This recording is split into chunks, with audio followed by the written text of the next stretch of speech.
Education is the great equalizer. We've felt that in our bones since we started looking at how can we use what we've been blessed with to help other people. The only way to get at this core issue in our society today, which is inequality, is people have to get educated. There's talent everywhere, there's not opportunity everywhere. The support that we're giving USD, it comes from a place where we have trust in the fact that they have their finger on the pulse of not only what's happening on campus, but what's happening all over the world. If you look at the vision and mission of this university, it is anchored in creating leaders that engage in ethical conduct and compassionate service. That is very consistent with our values. People always ask us what was the most incredible thing in your career, and it's pretty easy to say the biggest growth and the best opportunities came out of those several years in South Africa. When I was sent to South Africa, the head of Coca-Cola told me, your job is to train Africans to take over this business because they've been shut off from opportunity for decades. What I realized very early on was that these tenets of leadership, integrity, humility, compassion for people, those exist in every culture. It was a Kairos moment for our family as well, because I think all of our children grew as a result of that. It was a phenomenal experience, and we all came a bit closer to understanding what's important. It gave us a much more global mindset that, you know what, we're all much more alike than we are different. So what are we going to do to create opportunities for people that have that talent around the globe? I think about the vision for the business school here and what separates it in our minds is a combination of world-class academics along with real practical work experience. It's a different way of doing things now. So much more is collaborative now than it's ever been before. That building is going to be a world-class facility to enable that kind of interaction with people. How things are structured, the openness, the lightness, the ability to innovate with each other. That design was, I think, critical to creating that kind of atmosphere, and that every student who wants those opportunities can have access because of this investment, not if they can afford to do it, but now it can be made available to them. And I think that's going to create a whole ripple effect. This generation, I'm so excited by them.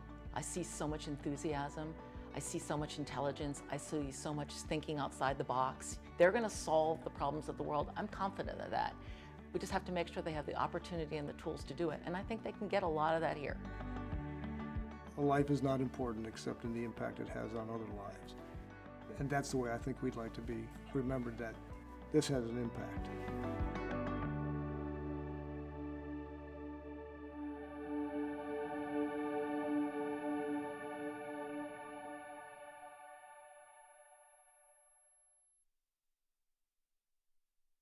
Everyone, welcome.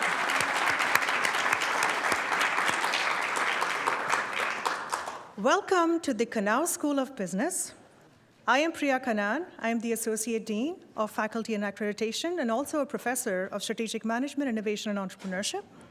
Our Dean, Tim Keene, expresses his regrets that he was not able to be here today because he's unwell, and I'm stepping in for him. This is a very exciting and historic moment for us. The last time we held the 7x7 and the V2 pitch competition, we were not the Kanauj School of Business, we were just a school of business.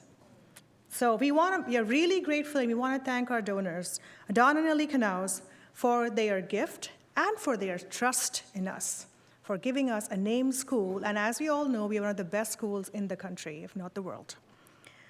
Our vision at the Kanauj School of Business is the business stewardship of the world. And those of you that are working here know how much time and efforts and energy we are spending in gearing up our entire school and machinery centered around student success. Our focus is student success, faculty excellence, and innovation. And that's what you're going to see today. Today is a very special evening. And what you're going to see is what our students and our alumni can achieve when they are supported by administrators, staff, and faculty who are passionate about our students' success. You are going to meet, we have, for the first time actually, we have two of our marquee events, 7x7 and the V2 pitch competition. In the 7x7, you're going to see our incredible alumni who are change makers creating waves in San Diego and all over the world. And the V2 pitch competition, that celebrates our student innovators and entrepreneurs. Without further ado, I would like to invite our Senior Director of Alumni Relations, Charles Bass, to lead us into the 7x7.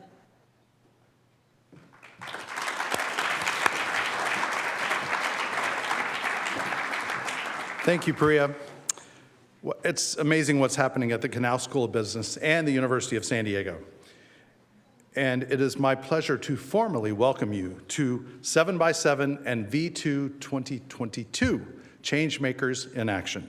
For the first time ever, these two signature events are joining together for one inspirational night of storytelling with storytelling and innovation by USD alumni and students. We'll begin with 7x7 as alumni take the stage to share their journeys with you in short TED-style talks. Unfortunately, we're going to have to call it 6x7 as one of our presenters was not able to join us due to some unforeseen circumstances. And while we're talking about that, I want to also recognize Bridget Breitenberg, a colleague from the Canal School of Business. Bridget has really helped put together this whole 7x7 program, and she is unable to join us as well. But she is watching us live on the stream, so we hope, we know she's tuned in, and we know her spirit is with us, so I'd like to just give a shout out to Bridget and a round of applause for her.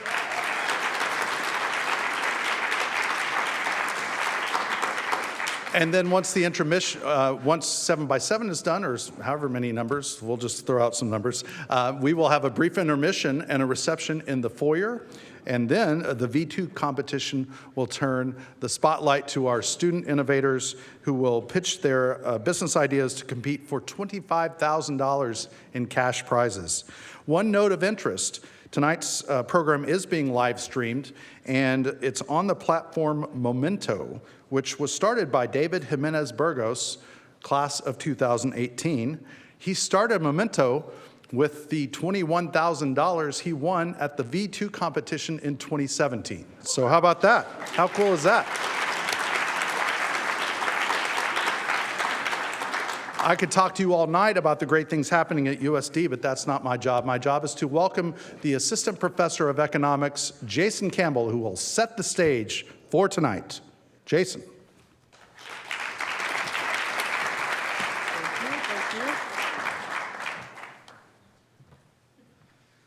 Good night, everyone.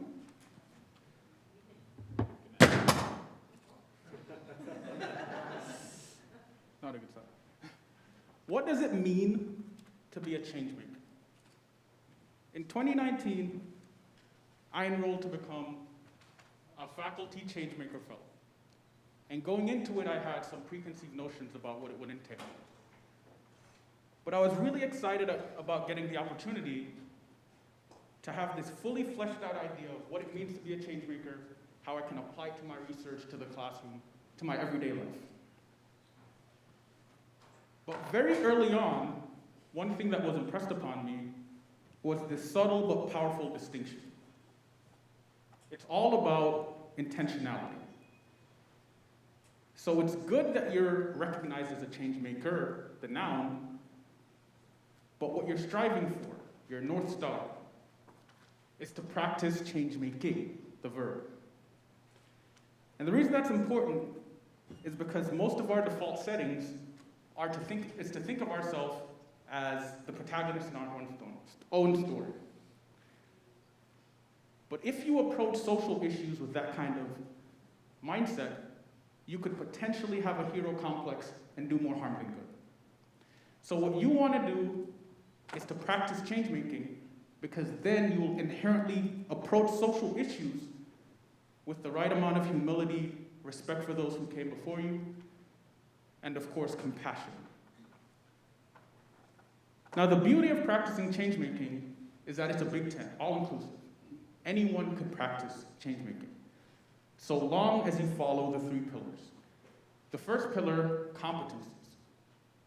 Especially as it relates to social issues, you have to be empathetic to those vulnerable populations. You want to have perseverance, because of course you're going to be tackling tough questions, and it might require a lot of you. And then you have to be innovative and curious, so that you can identify opportunities to improve welfare. Now, when I say innovative, it doesn't always have to be flashy. It's not always going to be a walk-off home run or a Hail Mary pass or a third overused sports reference that I'm blanking on. Sometimes it's a marginal, small, slight change, but it can go a long way to improving outcomes. Your second pillar is knowledge. When you're interested or passionate about something, pull that thread. Learn all you can about it so that you can know what works, what's been done, what doesn't work, what might work. And then the third pillar, values and beliefs, which was actually the one that was the most difficult for me. When I was taught economics, I was told, have concrete methodologies. Teach it in the most sterile, anodyne way possible. But economics, like every other discipline in the business school, it's a social science, study of human behavior. So, as long as you're exploring human behavior, there's some avenue to infuse the values that we hold dear at USD. Equity, inclusion, diversity, belongingness, social justice. As I continued my retrospection, I thought about my initial motivations. How can I use this to help my research? How can I use this in the classroom? How can I use this in my everyday life? And I realized that ultimately I was asking, how is this going to help me? I would challenge you to change your framing. As you go into the classroom or as you experience different things in life, the ultimate goal is to think about what I can take from this experience to be in service of others. Now, sometimes you won't be able to identify something, and that's okay. I'm not necessarily telling you to just do anything. As Ellen Glasgow once said, all change is not growth, all movement is not forward. But you'll be better able to identify these opportunities should you want to pursue something. And this takes me into the last sentiment that I want to leave you with. All experience is good experience. So when you're practicing change-making with intentionality and humility, you're going to be aware that acting too soon might cause more harm than good. But if you do nothing and contemplate for too long, then you're not going to take any actions. So at a certain point, you have to execute your plan, and sometimes it might fail. It might not work.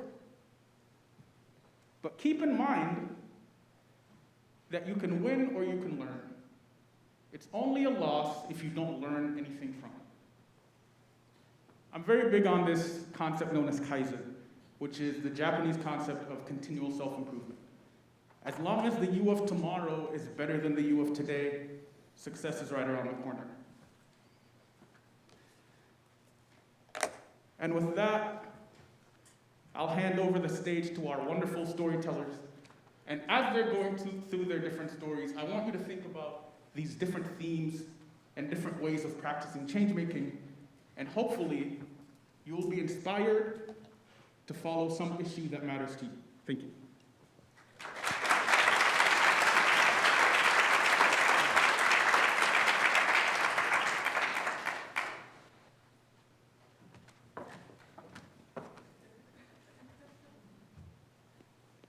Welcome, everybody.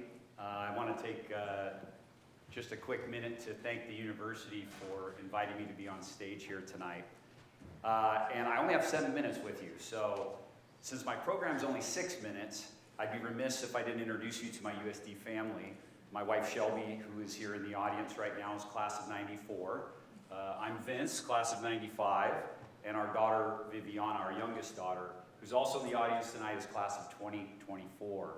And our daughter Isabella, who is an RN, she's a pediatric nurse in Kansas City. We hope that she'll maybe make it back for the DNP program here at the university. All right, on with the show. Have you ever had a moment in your life where everything felt like it just got turned upside down? That happened to me. I was in my 3rd season of playing professional football in Europe. On my way back from Italy, in between seasons, my father passed away from a 4-year battle with Alzheimer's. he was only 62. Not only that, I didn't even get to say goodbye. He died before my plane landed.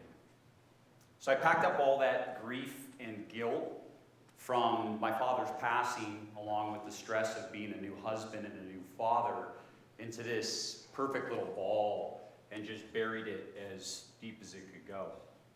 Reluctantly, I decided it was time to move on from the football dream and take on responsibility, or whatever that meant. Over the next 16 years, I mastered stoicism for this international business career, never showing weakness or getting vulnerable, actually just being a chameleon in just about every situation. Years of pretending nothing happened just caused me to completely lose myself. I was no longer that 22-year-old me, and it was exhausting. You know, I found that, excuse me, I'm sorry. I found that more authentic choices could have been made during this process. And as I moved through that career, it was really a challenge for me. I found that Richard Branson said it best: if somebody offers you an amazing opportunity and you're not sure if you want to take it, just say yes, then learn how to do it later.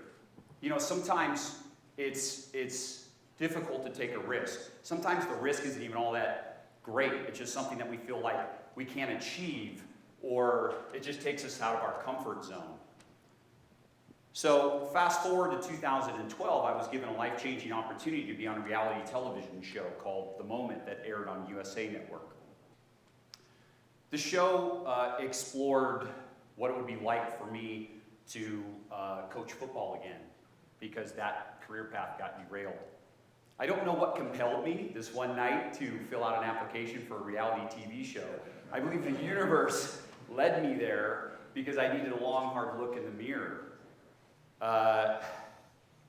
You know, over the next week or so, some intense filming that took place on the campus of the University of Notre Dame. I faced some pretty serious challenges that caused me to, like I said, look in the mirror. From learning an offense in a day to coach a team that I'd never even met before, to having to deal with my father's death and the resentment of following a different path. You know, as I had this experience, I had the biggest challenge of all. I'm standing at the edge of the cliff, faced with burying my soul in front of a camera. Well, as a result of the show, the university actually offered me a job, a 6-month shot at making a difference, making an impact in South Bend, Indiana. Well, here came another challenge. So I found myself standing at the edge again, right? I had to convince my 2 business partners to let me take a hiatus from the company and still pay me. I did that. Not sure how I did that, but I did that. And it was the experience of a lifetime that I would literally do all over again in a heartbeat. Now, as for my 6 months at Notre Dame, I'm not really one to sit around. So I made a simple promise to myself to maximize the opportunity no matter what. So as a result, I met a few people along the way, from Sam Weish to Kurt Warner to Father Ted Hesburgh, Charlie Ebersol, Condoleezza Rice, Brian Kelly, Doug Flutie, and yes, even Rudy. I also met a lot of other people and forged lifelong friendships as a result. You know, I made an impact in a very short amount of time. And I found that the way I was able to do that was literally saying yes to everything. So I followed through on that promise that I made to myself to maximize the opportunity. I found that the skills that I had mastered over the last decade actually transferred to this new environment. I felt like I could do anything. I actually left Notre Dame totally fulfilled.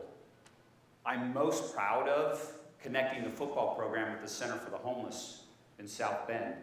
And every year they renovate a room for an incoming family and still do more than 8, almost 9 years later. Now, it caused some serious self-reflection, of course, some much needed self-development, and it was absolutely life-changing. Now, I found myself at that edge of the cliff again. Re-entry was going to be very, very difficult as I came back from the university. So somehow, I realized, you know what, I'm very happy being an entrepreneur. I'm very happy being a business leader, just not in the scenario I was in at the time. So now, I found myself having to convince my partners to cancel my contract, and I'd have to sell my shares back to them, having never done that before.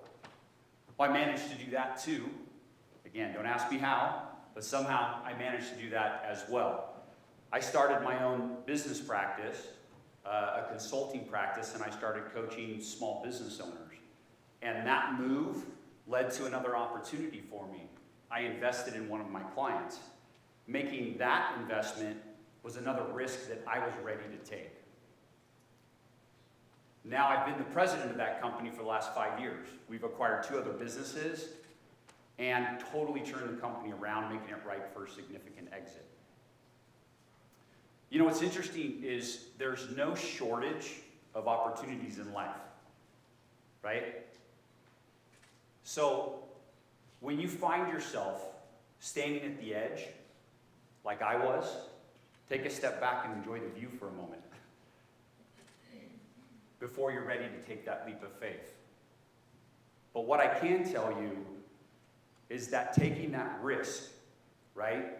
Taking that risk on yourself, finding fulfillment from personal achievement, the learning experience alone of following a path of your own choosing is completely worth the risk. I bet on myself time and time again. So you have to ask yourself, are you ready to start betting on yourself? And I want you to ask yourself, this is what I'm going to leave you with.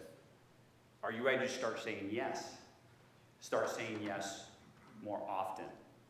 And take those opportunities when they're standing right in front of you. Thank you.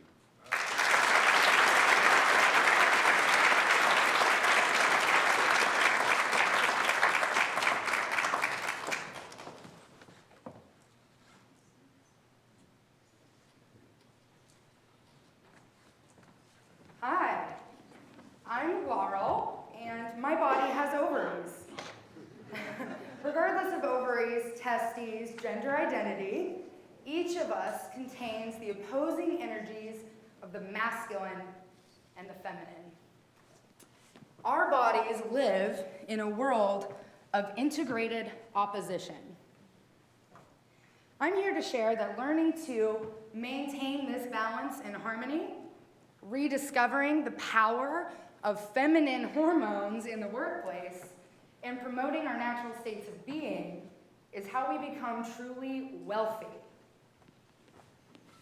When we ignore the truth that all people have masculine and feminine energies, when we continue to prefer one over the other in the workplace, it's not sustainable business. It's not a long-term growth strategy to fight against our dualistic nature. In fact, it's a path to burnout. Let's use me as an example. I graduated from USD with environmental studies and economics degree in 2008. That's the Great Recession. So my first job was, as I like to call, a sewer rat. I was hired at $10 an hour, no benefits, to collect stormwater samples in San Diego Bay. So, needless to say, I prioritized financial independence thereafter. I was very serious, but I had no income and lots of debt. So I found business leaders, people who had homes and cars and staff and stuff. be my role models. Turns out they were older white men, so I spent my career emulating however the guys do it. And I lost my wholeness, my masculine and my feminine, in the process. I became very one-sided. I said yes to every single opportunity, not just what Vince was saying about yes to opportunities, but I said yes to everything. I got booked and busy. I worked 50 to 60-hour work weeks for well over a decade. I hustled. I chained myself to the desk, learning how to become a professional. I invested all of my energy outside of work hours into professional certifications, additional training, and awards. I volunteered on boards. I did everything I could in my power to reach the top. I chased promotions and titles and salary increases and promises of profit sharing. And over time, it paid off. I was proud to have earned over 6 figures before my 30th birthday, and in the environmental industry, in a recession, that's pretty good. Subconsciously, though, I wanted to win at all costs. And in this material reality, I often did. At one point, I found myself launching a business and 2 podcasts. I served on the board of California's top environmental professional organization. I was leading world-class renewable energy and lithium mining projects. And I was negotiating capital raises for startups while living in 2 homes to accommodate my workload and commute. I was exhausted. My unconscious strategy was to reject whatever parts of myself didn't fit into the patriarchal world culture. I started to feel like the natural cycles of the feminine body, the female body, biological body, were working against me instead of my highest good. I believed my femininity was a disadvantage. So I silenced her with alcohol, sugar, caffeine, and competition. I was disconnected from my womb wisdom, just plowing through life in the comfort zone of my assertive, dominant, masculine archetypes. All of this at the expense of my inner life force. That is how I've known and experienced burnout. 2 things. First, I was unbalanced in my masculine and feminine energies, and I didn't know it, but I was assigning all of my value, all of my worth on this planet to the money I was making in my profession. One reason is because I believe that business systems are broken in this way. The business world aligns with and supports the male hormonal cycle, but is in conflict with the female hormonal cycle. For example, our work days are scheduled on the 24-hour clock, the 24-hour circadian rhythm of the sun that governs the male endocrine system. That's why people with male hormones feel really good in a daily routine, doing the same thing every day. And our businesses are modeled this way. Produce widgets every day, optimize every day, repeat every day. Yet we completely ignore the 28-day female hormonal cycle, the infradian rhythm of the moon that governs how people with ovaries create and produce ideas and produce humans. Women flow through 4 phases of energy and productivity in 1 month. In one half of our cycle, we want to be out here selling and performing on stage. During our follicular and ovulatory phases, that's what we feel best doing in that time. In the other half of our cycle, we want to go internal. We want to sit at the computer, finalize all the details, and do all of the logistics immediately right now. Just internal, doing it. Yet, this insight and creative power are wasted in business. We force ourselves into the daily rhythms and patterns that don't allow us the flexibility for our bodies to optimize our creativity. This dynamic is toxic. It affects all kinds of people, all types of people, and it doesn't have to be this way. So right now, in the environmental industry, there are more job opportunities than qualified candidates. Join my industry. What that means is that you employees have the upper hand, and businesses must have an awesome culture to have a competitive advantage in attracting you. One way a business can have an awesome culture is to change how we operate. For example, we can create a culture that gives employees with ovaries the trust and space they need to schedule their work programs that align with their natural cycles and their flow, instead of the traditional 24-hour mindset. This will create work environments with enough challenges to keep us growing without the competition that overpowers us. And here's what you can do. Embrace the moon as much as you do the sun. Get in touch with the divine feminine parts of yourself. All of our bodies have this. If you're a person with ovaries, embrace the phases of your infradian rhythm and try to align your work program, your work schedule, with it instead of against it. If you're a person with male hormones, be aware of these phases, on the other side, be aware of those phases and their powers, and make it not weird to accommodate them.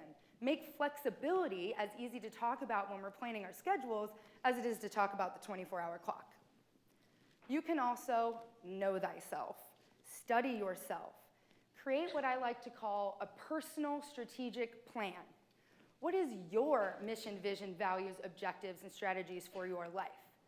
What is your personality type? What's your Enneagram number? What's your Ayurvedic dosha? What's your sacred archetypes? Whatever it is, bring this personal strategic plan to job interviews and see how it aligns or conflicts with the business that you're interviewing. If it does not align, do not accept that business as part of your story. They're not a character in your story. Move on, reject it. More will come. When you do this, you're going to attract a healthier culture for you. And we know, in our knowing, that health is true wealth, not the salaries that businesses arbitrarily assign to us in the marketplace. So I leave you with a modern worth ethic. Embrace the moon, know thyself, and health is wealth. Thank you so much. I'm here for you as a resource. I love you.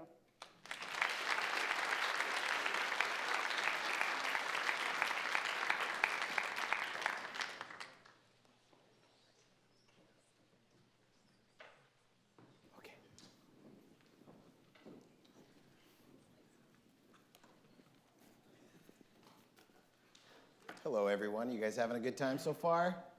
Yes, yes, yes. Well, thank you all for coming. One of the best days of my life was the day that I failed the California bar exam. It truly was, and you'll see why. I've gotten 3 degrees from the University of San Diego. I've gotten my law degree, my bachelor's of accountancy, and my LLM, all from this amazing institution and paid for by my wonderful family. My father couldn't be here today. He usually never misses, but unfortunately he's in the hospital today, so it's a little emotional that he can't be here today. But it was all because of him. He came to this country in 1961. He came here with $30 in his pocket, not knowing English, worked hard, saved money, invested so that he could send all of his kids to college and do everything for him. And then my mother right over there who worked hard and was a homemaker and who cared for all of us so that we could attend this wonderful university. So after failing the bar exam, all these thoughts were going through my head. Will I be one of those people that ever passes the bar exam? All these years of living life that was so easy, and now it all came down to a scratching halt. I'd always wanted to be a lawyer, and now I don't know if I'm ever gonna be a lawyer. But what did it do to me? It humbled me. It humbled me and made me a better person. At first, I started to question everything about myself. Am I being a good Catholic? Is God mad at me? Should I go to confession? Why did this happen to me? It made me appreciate my friends. It made me appreciate my wonderful family. It made me appreciate all the people that were there for me to support me when I was down at the worst time of my life. They helped me, they carried me, they got me back on my feet. So then I buckled down, studied again, and fortunately, I passed the bar exam. But then after, thank you. 2 times a charm. And then so after I passed the bar exam, you'd think life would be a little bit easier after that. But I couldn't get a job. They wouldn't hire me. They were only hiring the top 10% of the school. So I picked up the phone and I called, so one of my neighbors, who I used to live down in the dog patch, and by USD in college, and gave me a call, and his mother had a tax problem. She owed about $300,000 to the IRS, and he picked up the phone and called me. He said, Ronnie, can you help out my mom? She owes $300,000. I said, well, I'm a tax lawyer, so I should be able to help her, although I didn't even know what I was going to do. But I said, I'll take the case. I'll help your mom. And I picked up the phone and I called Richard Carpenter. Richard Carpenter was a professor here. He was a full-time professor and a full-time lawyer, had his own tax law firm. Picked up the phone, gave him a call, and I said, I have this friend who has a tax problem. Can we work on it together?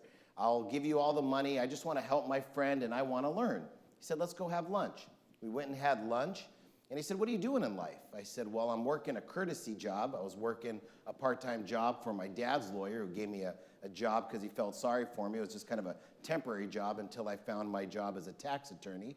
And he said, why don't you start your own law firm? And I will help you. I will help you with the small cases that I don't want. I will help you with whatever cases you bring in. And I will help you start your own firm. So then I picked up the phone and I called my father. And I said, Dad, there's this professor. He has his own practice, and he's willing to help me out. Should I start my own firm? And my dad said, go for it. I mean, if he's a professor, he must know what he's doing. So go ahead and start your own firm. So my dad gave me the seed money, and there she wrote. I started my own firm, hung up a shingle, and started my own firm. And when I started my own firm, I had no clients. I had no money. I was taking any case that came in the door, 1 at a time, 2 at a time. Finally, a little bit after a little bit, 1 client came in, 2 clients came in, and then I ended up hiring 1 attorney and then 2 attorneys, and then within 10 years, I ended up growing that firm to the largest tax law firm in San Diego. But once I reached that point, such a nice crowd. I didn't know I was going to get it's making this a lot easier up here.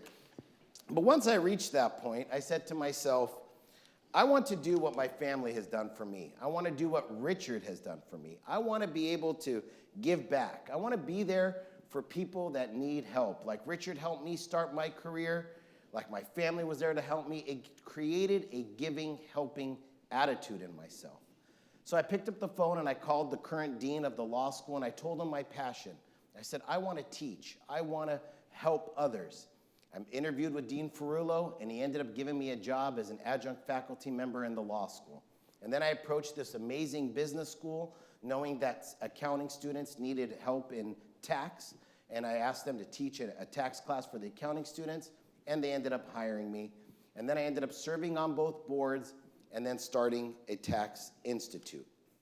But how did I go from failing the bar exam, not being able to find a job, to where I am today? A professor at this amazing university. It was a few basic principles that my father taught me at a young age. He said to me, son, if you don't work hard, you're never gonna make it. And if you work hard, you might make it. So you better work hard. So I'll say it again. If you don't work hard, you're never gonna make it. And if you work hard, you might make it. So you better work hard. He said, working hard doesn't kill you. Stress kills you. Working hard is like exercise. It makes you stronger.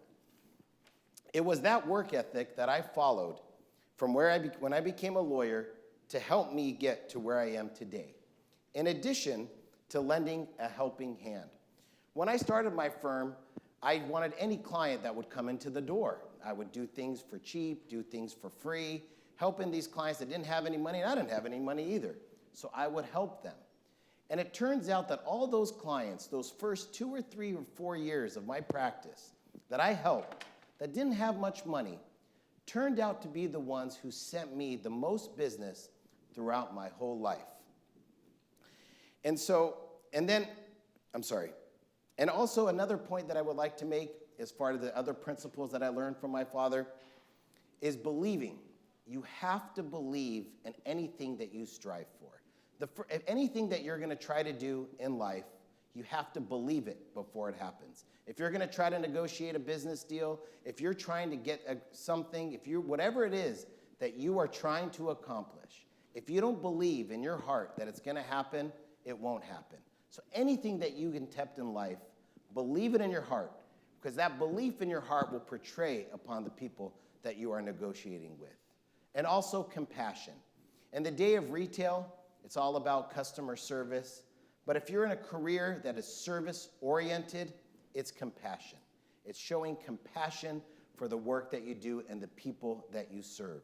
I teach all my young attorneys at my law firm, whenever they are working a case for a client, to think of their client as if they were their own mother and father, to fight for them like they're their own. If you put that mindset in you, you will notice that you will try a little harder, push a little further, and work as hard as you can to get those results. And also having a giving attitude. Learn to give, learn to help. It's always so hard whenever we all need help, but all of us need help. But when we practice a life of giving, a life of helping, ultimately whatever we need help with will all come together. And so those were the principles that made 2 bad days of my life that I thought were the worst days of my life that turned out to be 2 of the best days of my life. Thank you.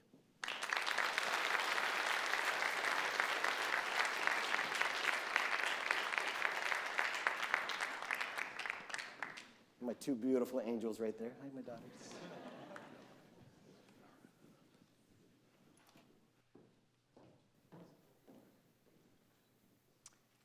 It was Monday morning 5 years ago. I woke up feeling dread, anxiety, exhaustion, and lacked any stamina to face the day. What led to those feelings was pretty typical for me and my social circle. I drank over the weekend. Not like handle of vodka in the morning kind of drinking, but normal social drinking. Date night on Friday, a birthday party on Saturday, Netflix and wine on Sunday. I had been drinking almost every single weekend to socialize or relax since I was 18 years old. It's just what 20-somethings did. And I followed suit and had a pretty routine habit. But on quiet Monday mornings, I heard a still, strong voice inside me. All my rationalizations and doing what everyone else was doing wasn't serving me. Alcohol was holding me back from my fullest potential. And it was true. I was stuck in mediocrity. I used to be a little girl who dreamed about writing books and winning the Nobel Prize. Now, I just felt like I lived on a constant roller coaster. Every week, I took 2 steps forward in my health and progress. Every weekend, I took 3 steps back. But what the heck was I supposed to do with this information? It's not like I could just quit drinking. Oh no, I know what that meant. Only people who drink in the morning quit drinking. Only people who hit rock bottom. That wasn't me. Sure, I overdid it sometimes. But I was healthy, had a good life, and even had boundaries around drinking, like no drinking during the week. And yet, that still strong voice inside me didn't care. The habit wasn't making me happy. So, in January of 2018, I went on an experiment, 31 days off alcohol. And I never expected to fall so madly in love with my new life. I had the deepest sleep, peaceful early mornings, felt so energetic, challenged myself to new experiences, and felt the thrill that happens when you push yourself outside your comfort zone. Afterwards, I came to an impasse.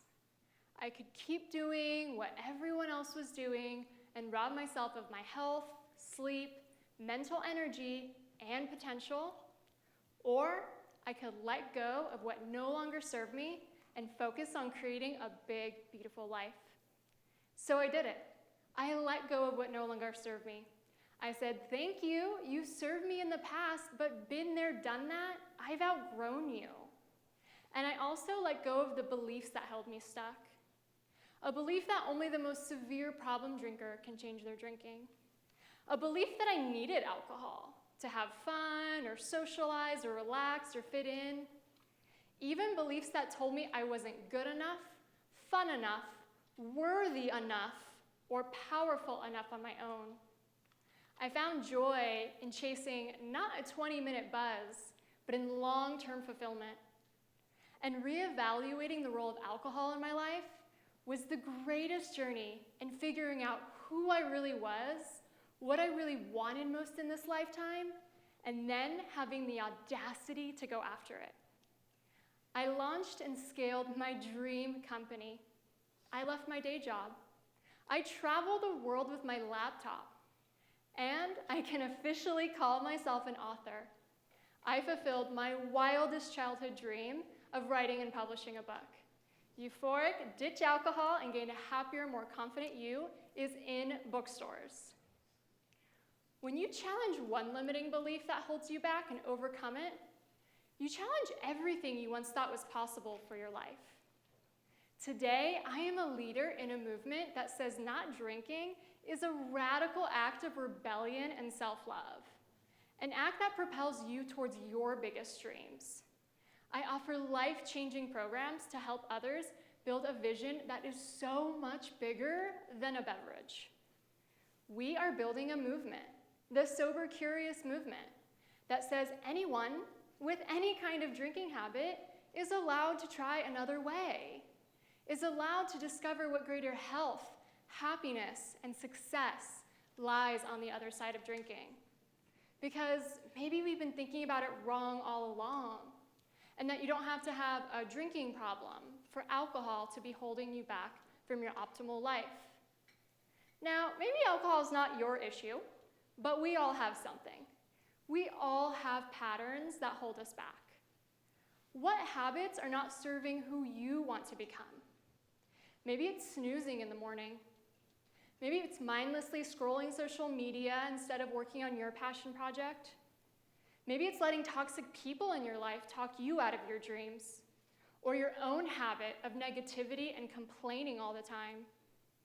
We all do these things to distract ourselves from fear and as a way we play small. What limiting stories are holding you back? The story that says, I can never change. I'm just not a morning person. I would never get that job. I couldn't be an entrepreneur. And yet, our inner guide says otherwise. Changing is hard and scary. You have to get outside your comfort zone into the unknown. But here's the thing. While growing might be hard, it's not nearly as painful as staying stuck someplace you're not meant to be. Because when you let go of the things that no longer serve you, miracles happen. Opportunities unfold. You can hear your inner guide loud and clear, and it's not messing around. You have one life to live and a gift so unique to you, it's never been replicated before. You were meant to share your gift with the world. You were meant to play big and step into the arena and show up 100% for your life. You were meant to make a difference to the lives around you. But instead of chasing these big, audacious dreams, we worry about what other people will think. We get caught up in conformity and bad habits and beliefs that tell us we are ultimately not worthy enough to go after our biggest dreams. So, I want to ask you tonight, what's standing in your way of growing? What habits or beliefs are holding you back? You can find the ultimate freedom and happiness in letting go of what no longer serves you. Because happiness is growth, and you changed is a compliment.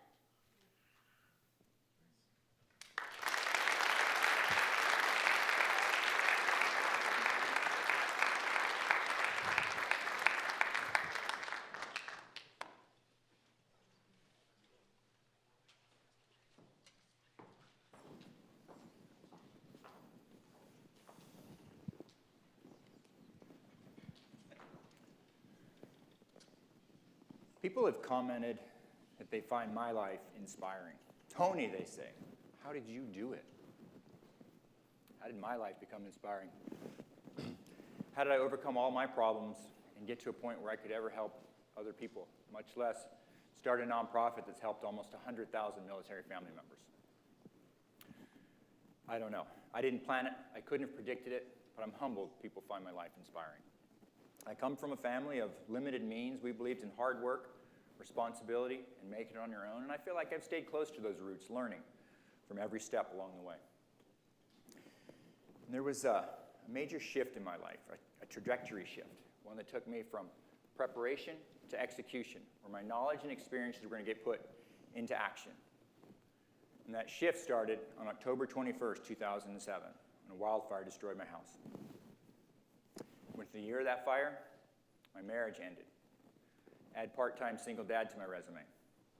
And at the time, I was working to build a specialty auto parts business, and the Great Recession was pounding my entrepreneurial endeavor hard. With sales down 40%, my new child support and alimony payments, my financial pressures were overwhelming. But determined to make payroll and keep my business afloat, I took a second job, consulting, during the day, so I could run my business at night. And I didn't know it at the time, but that consulting job was going to be the gateway into my next chapter. So after the fire, I got a trailer, I stuck it next to my burnt house, and I called it home for 6 years. And I remember on one visit from my dad, he asked how, with everything going on, I wasn't having a breakdown. And I quickly told him I was just taking it one day at a time. But that night, lying in the upper bunk above my sleeping 4-year-old daughter, in my princess sheets, I wondered, how was I coping? I realized that I handle my problems with a familiar set of characteristics. Work hard, seize opportunities, learn everything you can, and don't give up. This is how I handle my challenges. Like the problems of my childhood. As a military kid, we moved 8 times. But because I handle my problems this way, I learned to thrive with the many different people and cultures in our world. Like the unexpected end to my Navy career, where doctors told me that I was most likely terminally ill. But I was eventually able to use that information to better appreciate the preciousness of life and time. Like my job at Sony being in jeopardy through 6 years of layoffs. But I was able to use that pressure to earn 3 undergraduate degrees and advance to become their chief maintenance engineer. Like the unexpected end to my marriage, but I was able to deepen my sense of empathy and become a better father.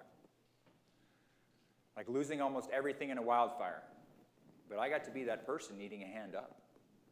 I got to see and feel the inner workings of our social welfare networks. And I handled these and all my other challenges in this manner. And in doing so, I feel I emerged a better person. Now back to that consulting job. I learned quick that consultants at these high-power firms were smart and had fancy graduate degrees. So why were they coming to me for advice? I'm glad I could add value to them, but I needed to up my skill set and get myself a graduate degree. I wanted a respected university that I could call home, one where I could formalize my professional hands-on learning, where I could harness my natural servant leadership skills. And the Master's of Science in Executive Leadership here at the University of San Diego was perfect for me. The program forced me to dig into my thoughts, my actions, and my behaviors. I had to learn who I truly was before I could learn to truly inspire other people. And that program gave me the knowledge and confidence that I needed, that my next chapter actually required, and was soon thrust upon me when I was offered a pro bono consulting opportunity to build a strategic plan for a nonprofit that worked with military families. Now, I didn't know anything about nonprofits or their strategies, but I learned it, and things went great. And soon I was offered a position on their board of directors, and I seized it.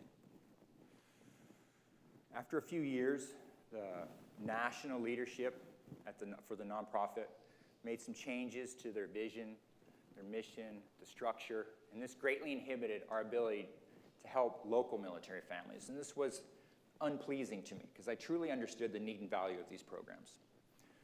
So we broke away, created our own nonprofit to fill that gap in services. I wrote that startup strategy. I became chairman of the board, and I realized that I needed to hire a CEO to grow the agency to sustainability.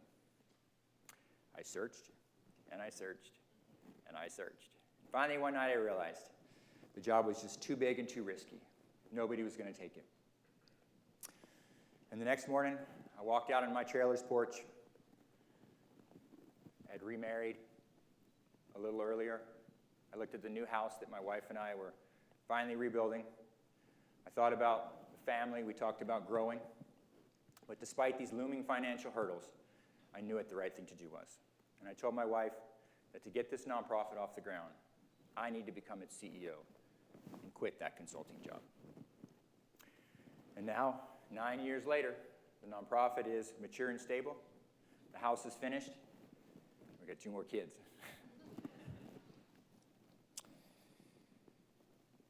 How did I do it? I don't know.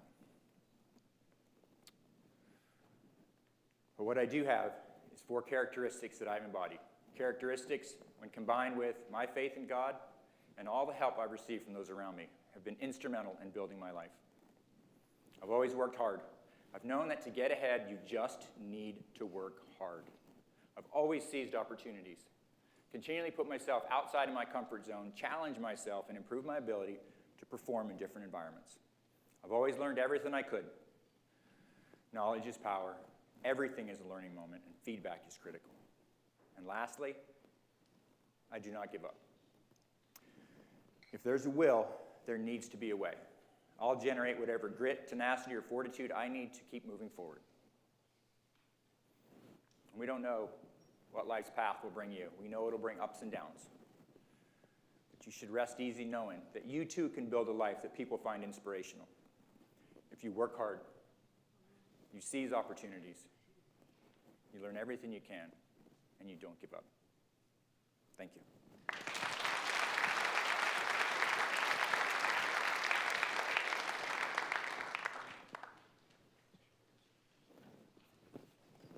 You're skewed up. Good job.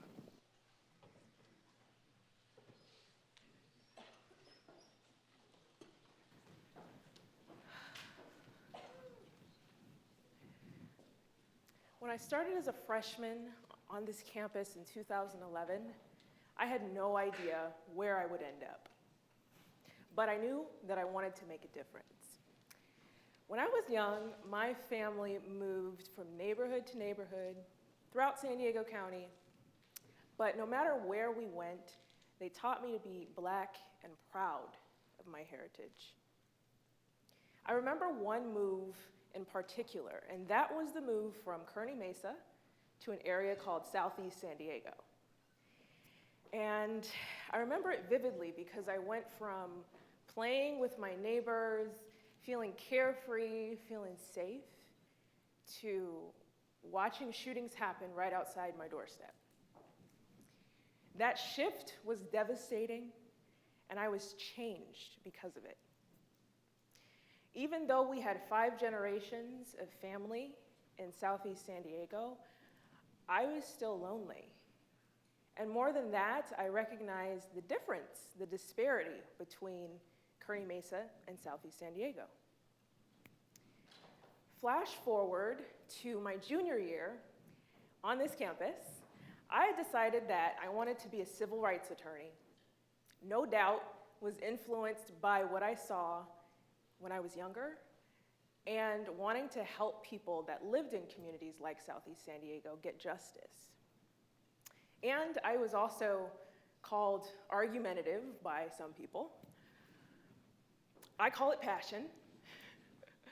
Beneath that passion, though, there was a deeply emotional child, somebody who cared and empathized with people and suffering. And when I majored in ethnic studies on this campus, I was taught about service as justice. So I started studying for the LSAT my junior year, and I was not present. If I would have taken the bar, I would have failed too, Ronnie. I was working 2 jobs, one off campus in a dance theater company, one on campus in the president's office, and I was watching my parents navigate a divorce. Law school became less and less attractive to me, And I started to think that my calling was not in the courtroom, but in the community. I wanted to help people, and I wanted to help them like yesterday. And I knew I didn't have to spend 4 years in law school to do it. As soon as my intention changed, opportunity arose. I was just sitting at home, scrolling Facebook one day, and I came across an ad for an internship in the office of County Supervisor Greg Cox. I didn't know what the county was, and I didn't know what public policy was, but I knew what government was, and I learned the rest. I knew that that was my next step in my gut. And that one-year internship turned into a 6-year career serving communities like Southeast San Diego at a very high level. I was advising an elected official on public policy, and I was having influence on programs that impacted all residents in San Diego County. And for a very long time, I was the only Black person serving in that capacity. One day on the job, I was scheduled to attend a breakfast hosted by an organization called Rise San Diego. And at this breakfast, I learned that Rise San Diego was starting a fellowship program, and I was told to apply to it. I applied, and I was accepted into the inaugural class of Rise Fellows 2015-16. And lo and behold, this leadership program was all about teaching people to be authentic leaders and help support communities of color. At 21 years old, this program really helped me define and refine my leadership, and it challenged me to create something new. And that's when my vision for Cafe X By Any Means Necessary was born. I started to circulate this idea for a worker-owned, community-owned, Black-owned coffee shop in Southeast San Diego in 2016. And people thought that I was crazy. There were people who didn't want to partner. There were people who said it's out of step with my public policy career. There were people who were content with a community library, and they didn't know what a cooperative was and didn't need it. And I was discouraged. I realized at that point that I wasn't going to get everybody's blessing. And over the years, I realized that I didn't need it. When I started Cafe X, it was, yes, about building the Black community. It was about building generational wealth. It was about catalyzing systems to do business differently. But for me, it was also about creating the community that I wanted to be a part of, just like I wanted to do in Southeast when I was in 6th grade. So life continued to throw me curveballs. As I shopped around this idea, I had catastrophic events happen, like everybody. I had a miscarriage of a child I didn't know about. I had to get a restraining order and represent myself in court after having my boundaries violated by a former partner. My dad had a catastrophic injury and was told he wouldn't walk again, and he's now walking. We nursed him to health. All of that stuff happened, and I had to pause, and I had to allow spaciousness, and I had to process the lessons. I took on several more leadership opportunities.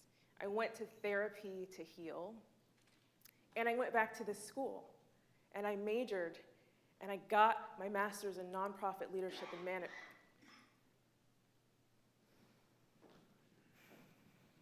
And that really helped me develop the infrastructure for the mission-driven for-profit that Cafe X is today. And I also found partnership alignment with my mom, who's somewhere here in the audience. Hi, Mom.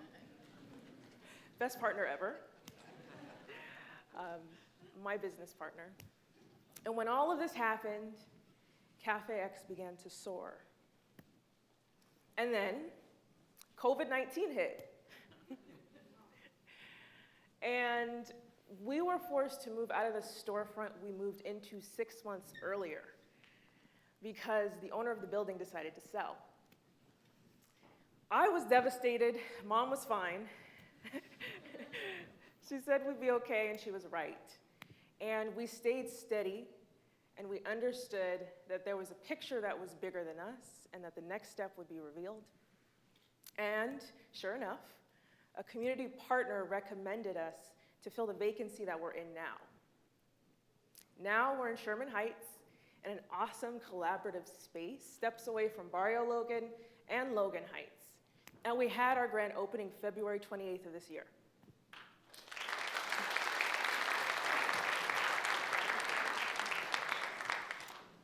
At that grand opening, I cried. And I don't cry publicly, but I cried. And I cried because this journey has been so lonely. But when I looked around that room, I saw nothing but love, and I saw the right people filling it up with the right energy. I had performers from my old dance theater company come out and dance for us. We had elected officials come out and give certificates and proclamations. We had elders from the UN come and impart words of wisdom. I looked around and I saw all parts of my journey represented, and I felt that circle complete. 10 years ago, I could not have told you how all of my passions would converge into the hub that is Cafe X, but I do know when I took that space to get closer to myself, Cafe X began to manifest. And the more I leaned into that self-discovery and the chaos that came with it, the more I began to embody the idea that I had at 21 years old. A few years from now, I may be giving a completely different talk, and I'm okay with that. As long as it's rooted in authenticity, I know I can't lose. Thank you.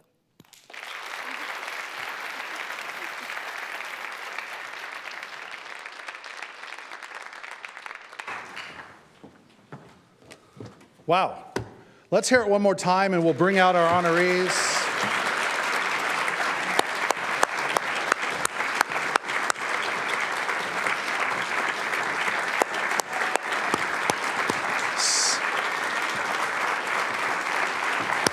Special thanks to these outstanding alumni.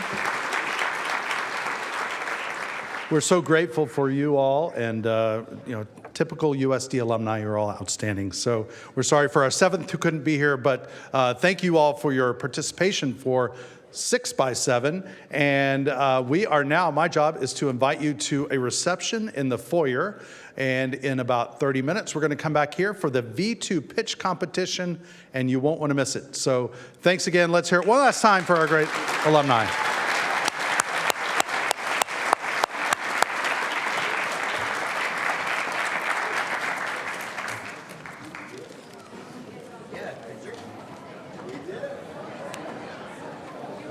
Sure.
The contact lens industry is responsible for 90 million pounds of plastic waste every year, just in the US.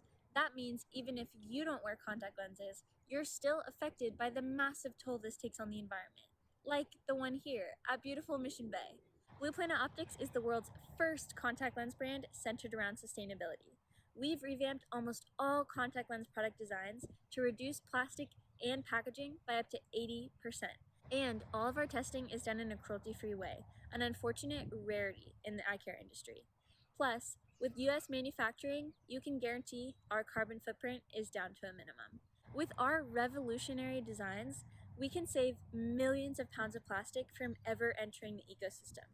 I'm asking for your vote to help the planet with the way you see the world. Hi, I'm Stepik Rainey, founder and CEO of Envy. Our flagship product, the Envy Bottle, is a revolutionary new product that will help you dramatically reduce your plastic consumption and waste by giving you the tools to make a difference. With a reusable straw, fork, spoon, knife, and bag stored neatly in a compartment in the bottom of your bottle, you'll be prepared to say no to plastics in any situation. The Envy Bottle currently has a utility patent pending, and we recently won an award from the United States EPA. I have extensively developed this product over the past few years, and now we have manufacturers sourced and are ready to begin production soon. I plan to sell the Envy Bottle online in a traditional direct-to-consumer business model, and I hope to expand to future product lines and accessories in the future. The possibilities truly are endless. I envision a world where we can have a clean planet for future generations to come. At Envy, we choose to reuse. Will you? Hi everyone, my name is George from Insight VLA, the virtual learning assistant. For teachers, it's hard enough to grab the attention of students in person. Now imagine that challenge online. Insight VLA automatically monitors online students and alerts teachers as to who may be distracted, confused, or needs help. At under $2 per student per month, we deliver a solution superior to anything that is on the market. Our go-to-market will initially focus on charter schools like our beta test sites and public schools like LA Unified, who are making a substantial investment in online learning. Post-pandemic, over 1.4 million students aged 12 to 18 are permanent online learners. With a forecast market growth rate of over 12% compounded, we predict a 10x ROI by year 3 and over $20 million in profit by year 5. Your investment of $400,000 will fund targeted marketing, business development, and phase 2 software development. We're Insight VLA, and we are eliminating the gap between in-person and online student engagement. Thank you.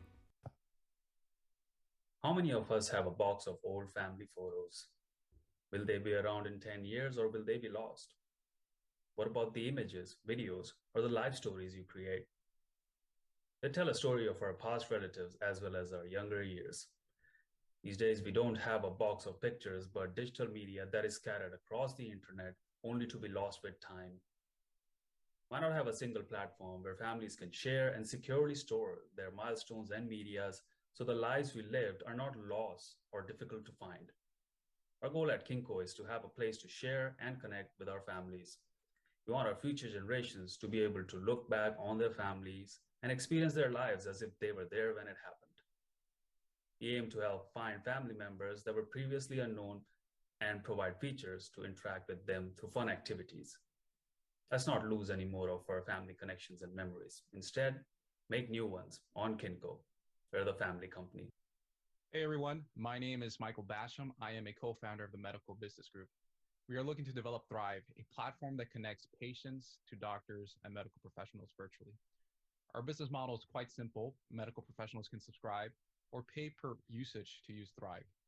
Our team has more than 16 years of IT experience, and we're in the process of searching for a key opinion leader in healthcare to join our group. We are seeking to raise an initial seed of $200,000 to develop Thrive, with the hopes of developing a product that is impactful.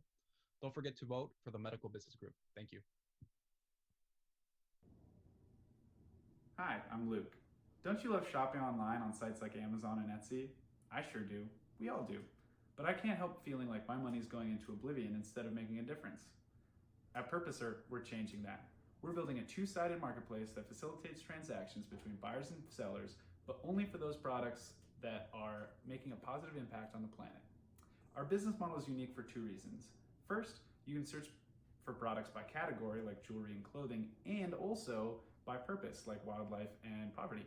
Second, we only charge a 17% commission for our sellers, which is lower than our competition. With our site ready to launch later this year, we've already attracted 650 sellers, brought on 5 brand builders, including myself, and built a working prototype. If you're an investor, we'd love for you to consider participating in our seed round. If you're a fan, we can't wait to have you shop with us.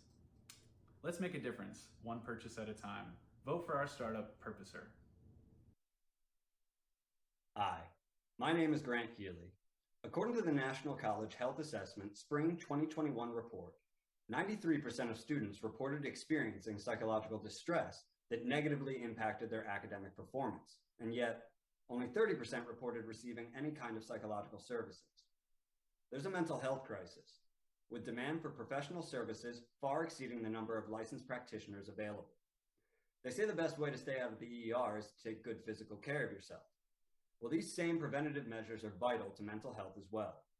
That's why my application, SafeSpace, introduces preventative measures that encourage proper monitoring and maintenance of one's own mental health, while simultaneously lowering the frequency and urgency of human intervention. Instead of selling individual subscriptions to students, we plan on selling subscription packages to universities for use by their respective student bodies to increase awareness and adoption of SafeSpace. Hi, I'm Chelsea, and when my family and I first moved to San Diego, we really enjoyed dining at locally owned restaurants, but it was hard for us to find them. Furthermore, it's hard for these restaurants to stay in business, with 60% of them closing within the first 3 years and online food ordering apps taking huge commissions. That's why my partner and I came up with Small Finds.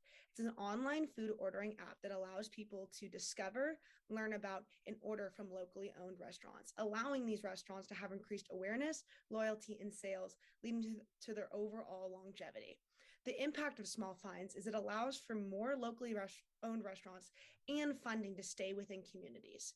My team has the experience and technical capabilities to create this app, and we're ready to make an impact. We are better for businesses because we work with businesses, and we know making a social impact can be as easy as having a meal. Thank you so much. Did you know that a big name artist like Kanye West only makes about 20% of the profits of his music? And that is because he's one of the biggest ever. And did you know that artists usually don't receive any royalties for the first couple of years? Hello, I am Rodrigo Navazo, and I've partnered with 2 engineers to help artists earn what they deserve and open a new market so the small investor like you and I can own a part of Drake's music. Our company StreamFund is meant to be the Robin Hood of the music industry. It is a marketplace where music assets are tokenized or divided into shares and sold to the retail investor using blockchain technologies. Our main sources of revenue are the tokenization, marketplace, and security token offering fees. As for our competitors, there are other similar proposals. Royalty Exchange might be the closest one to flourish, but it does not tokenize. This means that it usually requires a 5-digit minimum investment. We are here to offer a participation in a seed round of $100,000 in funding. Thank you very much. We are StreamFund, and we are here because artists should be able to focus on their music. Hi, I'm Alex, a co-founder of Symphony Bioware.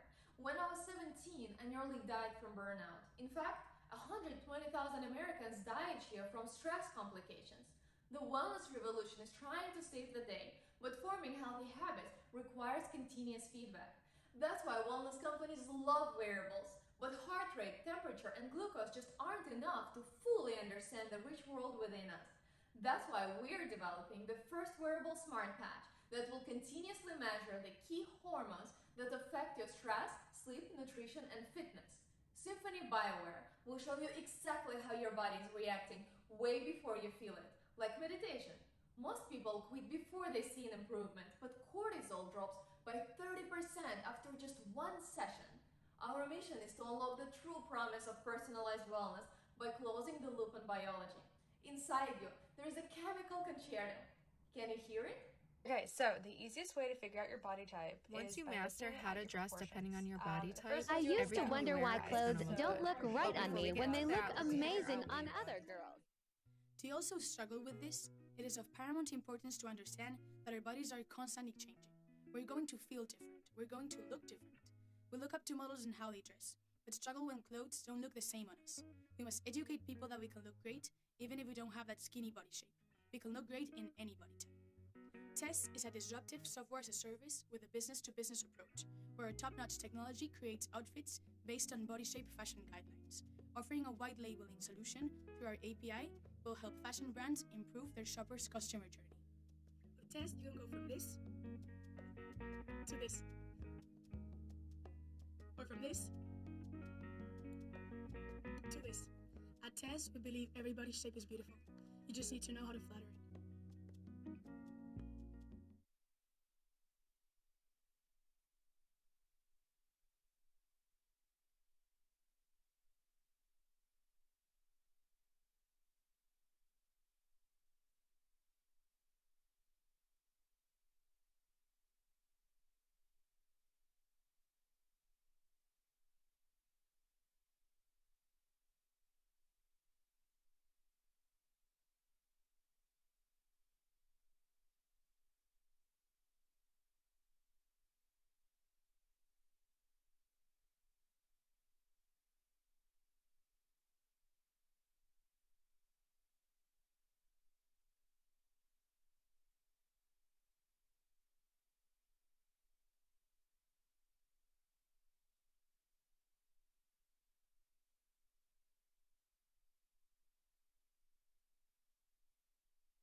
All right, everyone, welcome back. Welcome to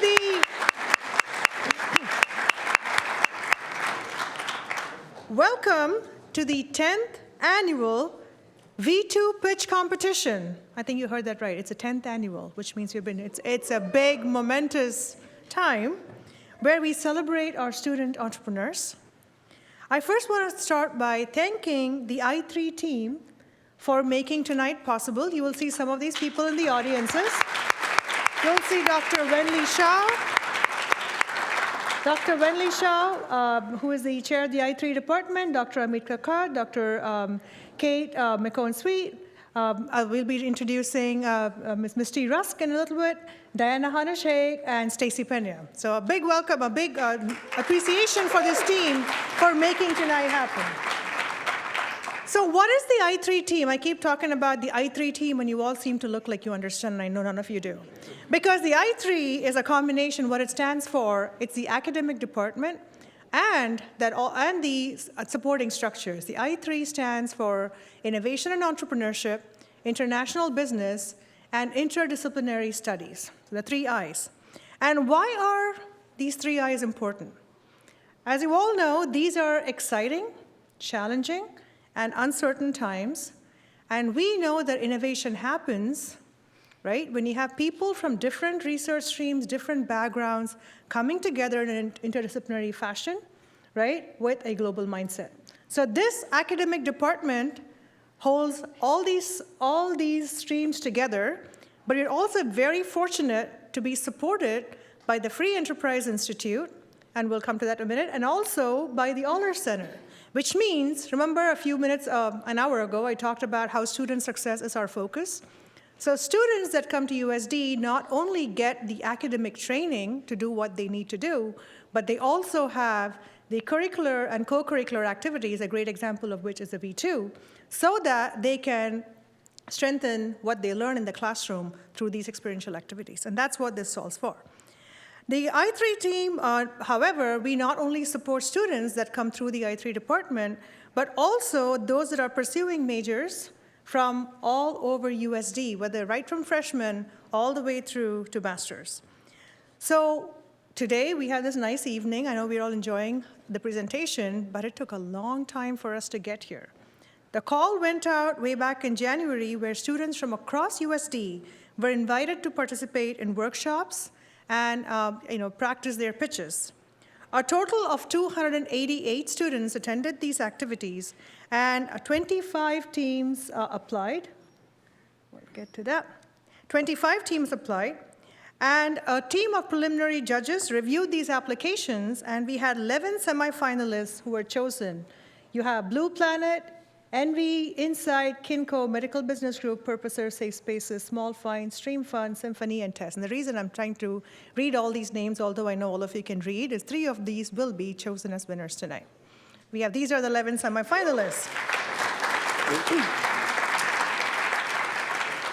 Yesterday, so these semifinalists worked with their team coaches and individual mentors over the last month to refine their business models and prepare for this event.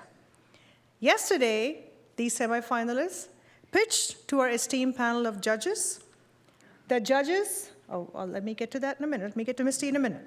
The judges reviewed and deliberated and have chosen 3 finalists who will pitch for the prize money. That'll be awarded tonight. I know that's what you're waiting for. Without further ado, it's my pleasure to introduce the executive director of the Free Enterprise Institute, the fiery person, the person who made tonight possible. So with that, Misty.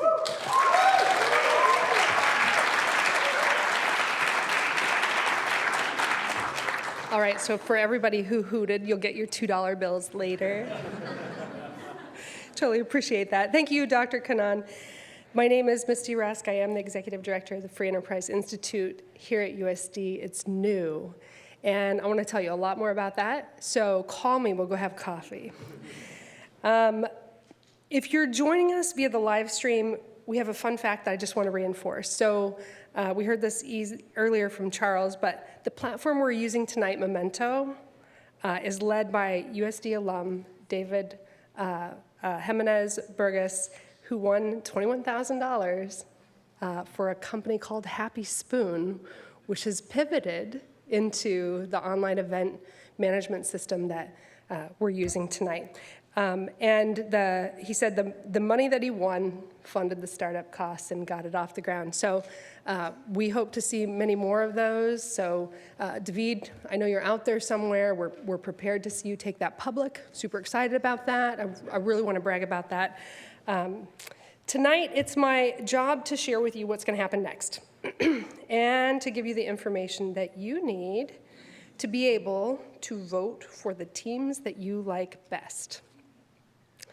Tonight, we have a total of $25,000 that will be allocated to student teams that have participated in the pitch competition this year. Students will use these funds, and they have been graciously provided by Mintz and also by the Edward and Linda Rice family. And this money will be used to help propel these startups forward, and I'm going to tell you how in just a minute. We've also set aside $5,000 for this year's People's Choice Award. So you heard me correctly. Please get out your phones. You get to vote, and the team or teams that get the most votes tonight will win up to $5,000. No take backs. Okay, you can win $500,000 if you win the San Diego Angel Conference. We'll talk about that too.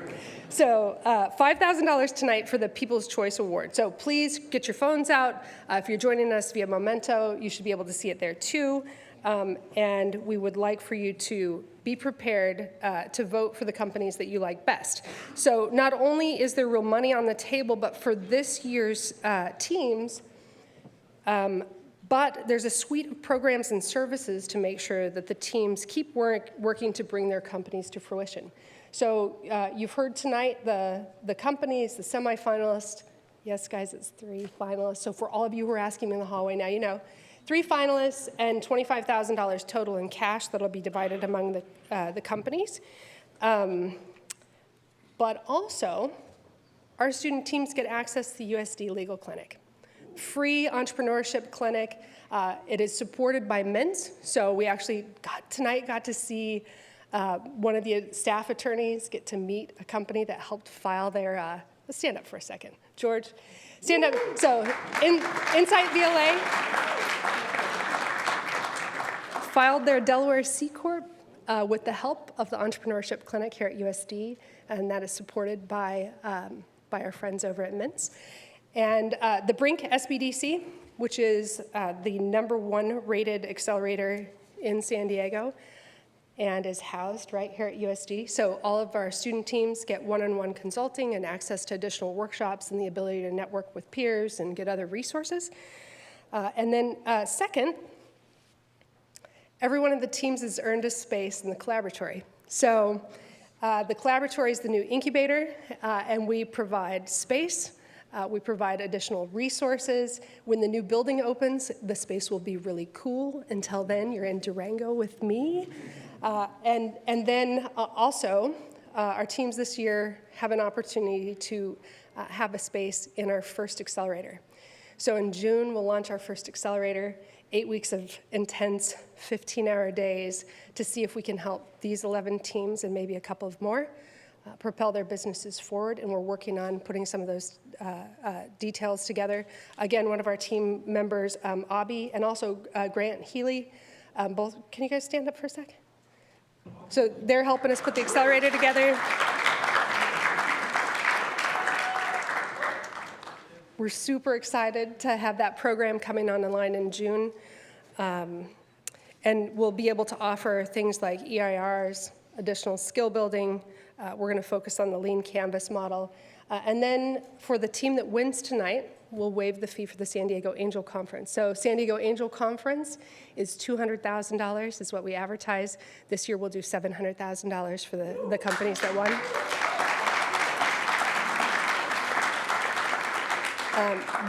This year's winning team will walk away with $350,000. That's Carey Health, also a 1995 USD alum.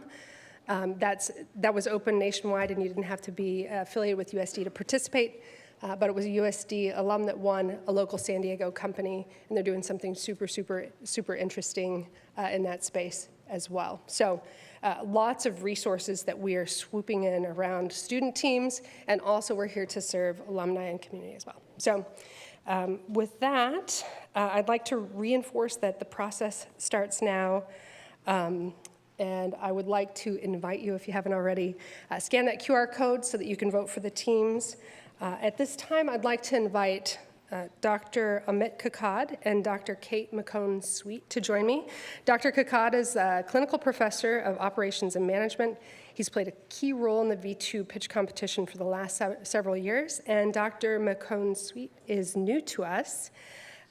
She is a clinical professor of supply chain management.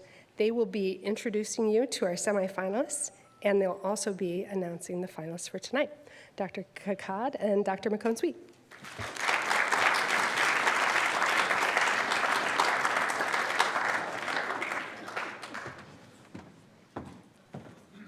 Well, good evening. Good evening. Thank you. Thank you for the warm welcome. And our job is to introduce you to the 11 semifinalist teams and their amazing business ideas. Before we do that, can we challenge the audience? We have 5,000, oh, nope, go ahead. Nope. Okay, before we do that, let's first take a moment to acknowledge that this evening would not have been possible without the support of all of our supporters, and we'll thank them later.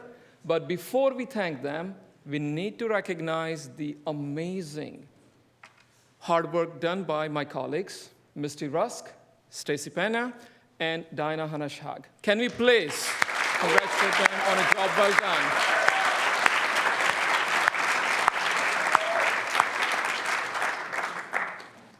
With that, let's now get underway. We are going to introduce you to these 11 amazing teams. You get to listen, actually watch, just a short clip from each of them introducing you to their ideas, and you get to choose, and that's the hard part, your favorite teams. Can you tell us a little more? Well, Misty's already put up about the People's Choice Award. So this is open to all of the groups, not just the finalists, and you get to choose the People's Choice Award. All right? That's up to a total of 5,000, and you will be selecting the top 3 companies according to you. So as we're listening to these videos, please take note of the companies that you're most interested in, and be sure to vote afterwards for those companies. May I suggest holding off your votes if you haven't voted just yet, because all 11 teams are going to be super impressive, and you would not want to vote until you have seen all 11. Because once your vote is in, it is in. You can't change it. So hold your horses and get ready to listen to those amazing 11 entrepreneurial ideas. Are you ready? All right, let's hear it. The contact lens industry is responsible for 90 million pounds of plastic waste every year, just in the US. That means even if you don't wear contact lenses, you're still affected by the massive toll this takes on the environment. Like the one here at beautiful Mission Bay. Blue Planet Optics is the world's first contact lens brand centered around sustainability. We've revamped almost all contact lens product designs to reduce plastic and packaging by up to 80%. And all of our testing is done in a cruelty-free way, an unfortunate rarity in the eye care industry. Plus, with US manufacturing, you can guarantee our carbon footprint is down to a minimum. With our revolutionary designs, we can save millions of pounds of plastic from ever entering the ecosystem. I'm asking for your vote to help the planet with the way you see the world. Hi, I'm Stepik Rainey, founder and CEO of Envy. Our flagship product, the Envy Bottle, is a revolutionary new product that will help you dramatically reduce your plastic consumption and waste by giving you the tools to make a difference. With a reusable straw, fork, spoon, knife, and bag stored neatly in a compartment in the bottom of your bottle, you'll be prepared to say no to plastics in any situation. The Envy Bottle currently has a utility patent pending, and we recently won an award from the United States EPA. I have extensively developed this product over the past few years, and now we have manufacturers sourced and are ready to begin production soon. I plan to sell the Envy bottle online in a traditional direct-to-consumer business model, and I hope to expand to future product lines and accessories in the future. The possibilities truly are endless. I envision a world where we can have a clean planet for future generations to come. At Envy, we choose to reuse. Will you? Hi everyone, my name is George from Insight VLA, the virtual learning assistant. For teachers, it's hard enough to grab the attention of students in person. Now imagine that challenge online. Insight VLA automatically monitors online students and alerts teachers as to who may be distracted, confused, or needs help. At under $2 per student per month, we deliver a solution superior to anything that is on the market. Our go-to-market will initially focus on charter schools like our beta test sites and public schools like LA Unified, who are making a substantial investment in online learning. Post-pandemic, over 1.4 million students aged 12 to 18 are permanent online learners. With a forecast market growth rate of over 12% compounded, we predict a 10x ROI by year 3 and over $20 million in profit by year 5. Your investment of $400,000 will fund targeted marketing, business development, and phase 2 software development. We're Insight VLA, and we are eliminating the gap between in-person and online student engagement. Thank you.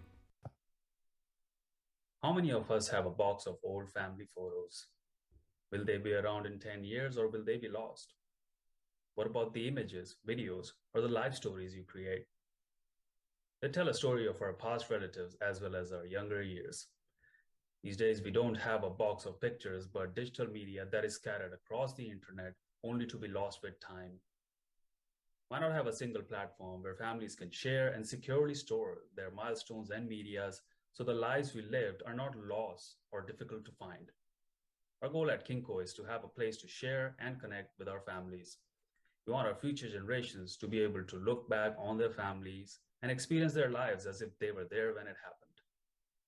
We aim to help find family members that were previously unknown and provide features to interact with them through fun activities. Let's not lose any more of our family connections and memories. Instead, make new ones on Kinko. We're the family company. Hey everyone, my name is Michael Basham. I am a co-founder of the Medical Business Group. We are looking to develop Thrive, a platform that connects patients to doctors and medical professionals virtually. Our business model is quite simple. Medical professionals can subscribe or pay per usage to use Thrive. Our team has more than 16 years of IT experience, and we're in the process of searching for a key opinion leader in healthcare to join our group.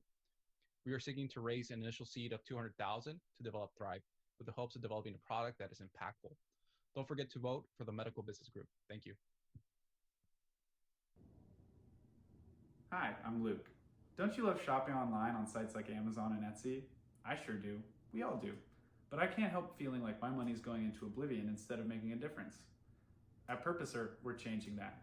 We're building a two-sided marketplace that facilitates transactions between buyers and sellers, but only for those products that are making a positive impact on the planet. Our business model is unique for two reasons. First, you can search for products by category, like jewelry and clothing, and also by purpose, like wildlife and poverty. Second, we only charge a 17% commission for our sellers, which is lower than our competition. With our site ready to launch later this year, we've already attracted 650 sellers, brought on 5 brand builders, including myself, and built a working prototype.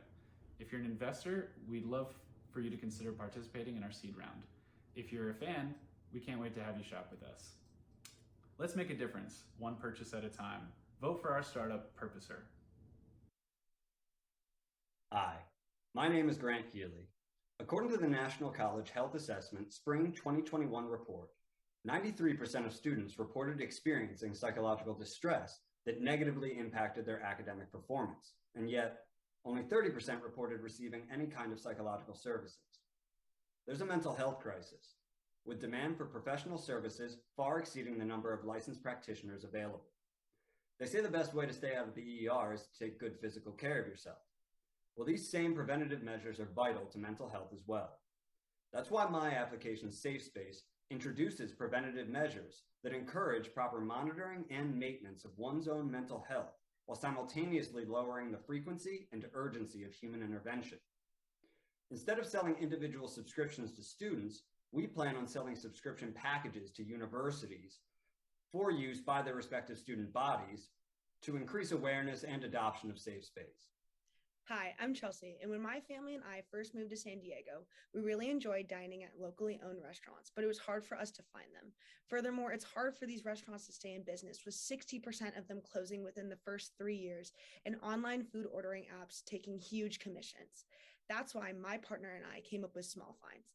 It's an online food ordering app that allows people to discover, learn about, and order from locally owned restaurants, allowing these restaurants to have increased awareness, loyalty, and sales, leading to their overall longevity.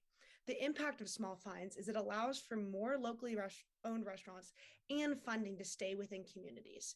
My team has the experience and technical capabilities to create this app, and we're ready to make an impact.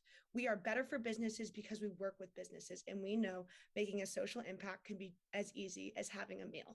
Thank you so much. Did you know that a big name artist like Kanye West only makes about 20% of the profits of his music?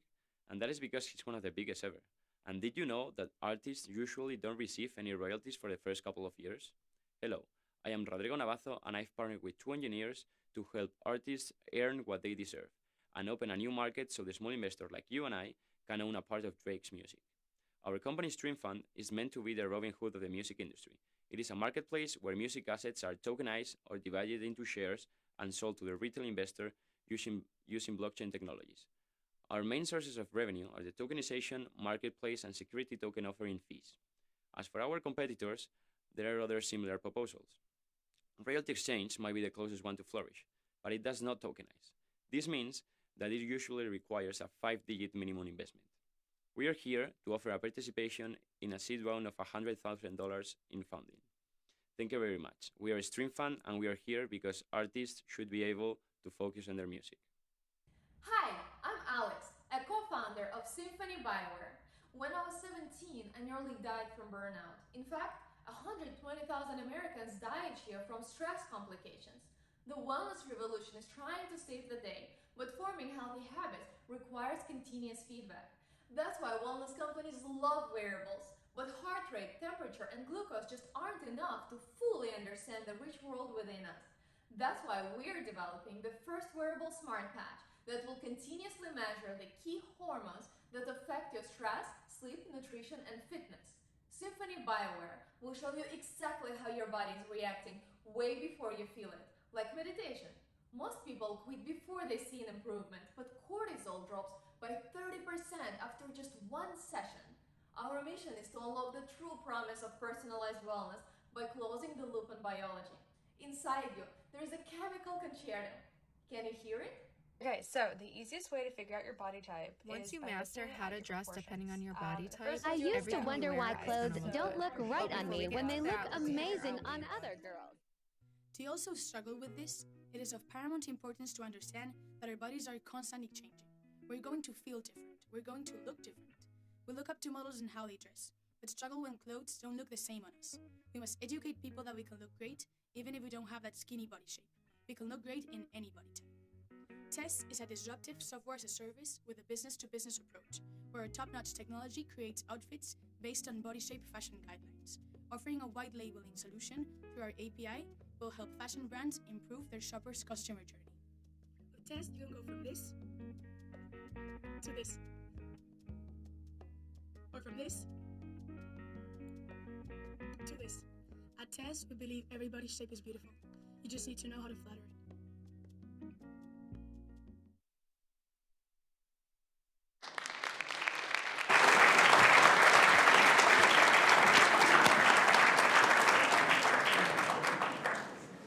Wow, I just am amazed by the range of ideas and the work that everyone's put in.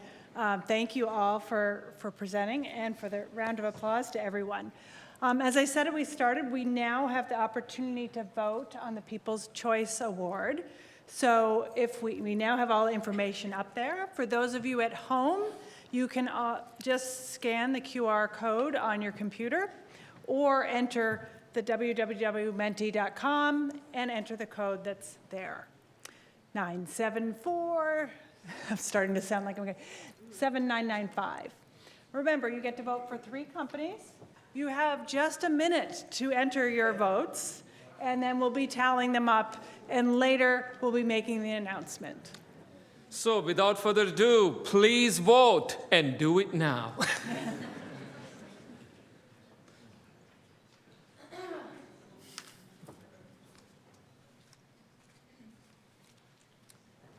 "60 seconds. Actually, no, 50. 50 now. 49. 45. We should have a suspenseful music right now, right? Da-da-da-da-da. Actually, if I ad-lib, I think we'll have the audience gone before 60 seconds are over, so I'll not do that. I won't break out in song and tone down. When I was in 6th grade, my sister said, "Amit, don't ever try to sing." I said, "Why?" She said, "Torture is not allowed under Geneva Convention." So, I shall not do that. No. Check the time, we're probably rounding up about that. Well, while you are voting, there is something we absolutely have to do, and let's do it then. Before we get to tally your votes, before we get to announce the finalists that you get to know a little bit closely, and before we announce the winners, we want to take this moment to recognize this year's V2 final judges. Their insights and their wisdom has led to the decisions that we will share with you today. And we've also requested them to stay engaged after the event tonight to help these teams continue their journey and help them reach to their ultimate launch and potentially growth and possibly lucrative financial exits at some point in their entrepreneurial journey. Judges, when you hear your name, would you please stand up and stay standing until we finish calling the names of all 5 judges? And audience, please hold your applause until we have called on all 5 judges, and then let's deafen the sound with a round of applause for all 5 judges after 5 of them have risen.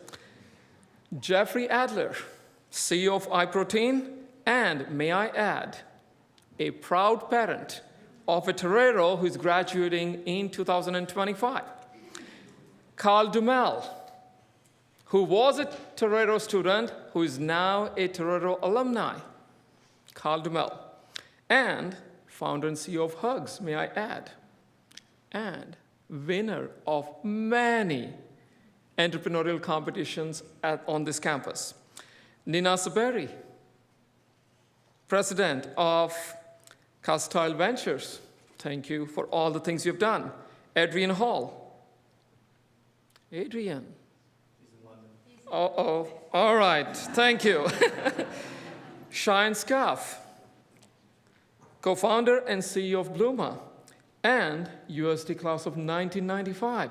I actually wanted to make it 2005 because you don't look that old. I'll take that. I'll take 2005. May I please invite all of you to thank the judges.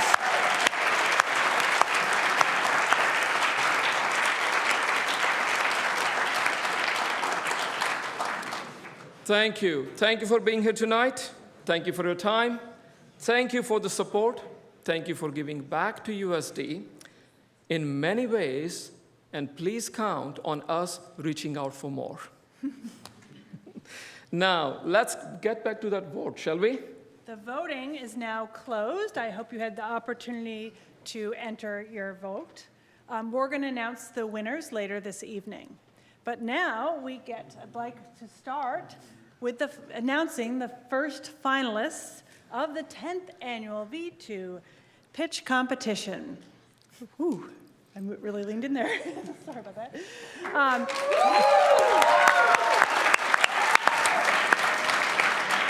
The first finalist is, we already have that. Erica Boyelis with Blue Planet Optics.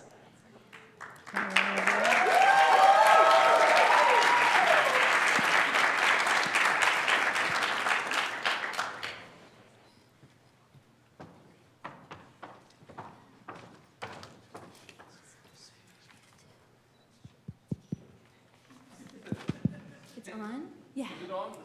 Can you hear me? Yes.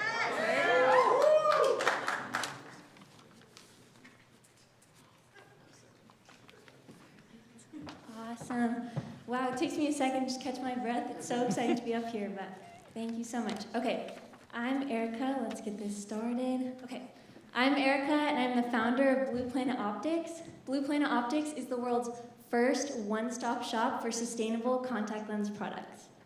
So, how big is the contact lens market? Well, 1 in 6 Americans wear contact lenses, and this industry brings in $8.5 billion in revenue a year. All right, but the problem here is threefold. First, waste and emissions are out of control. This industry brings in 90 million pounds of plastic waste every year, and since the majority of the products are manufactured overseas, we're seeing tremendous emissions from shipping as well.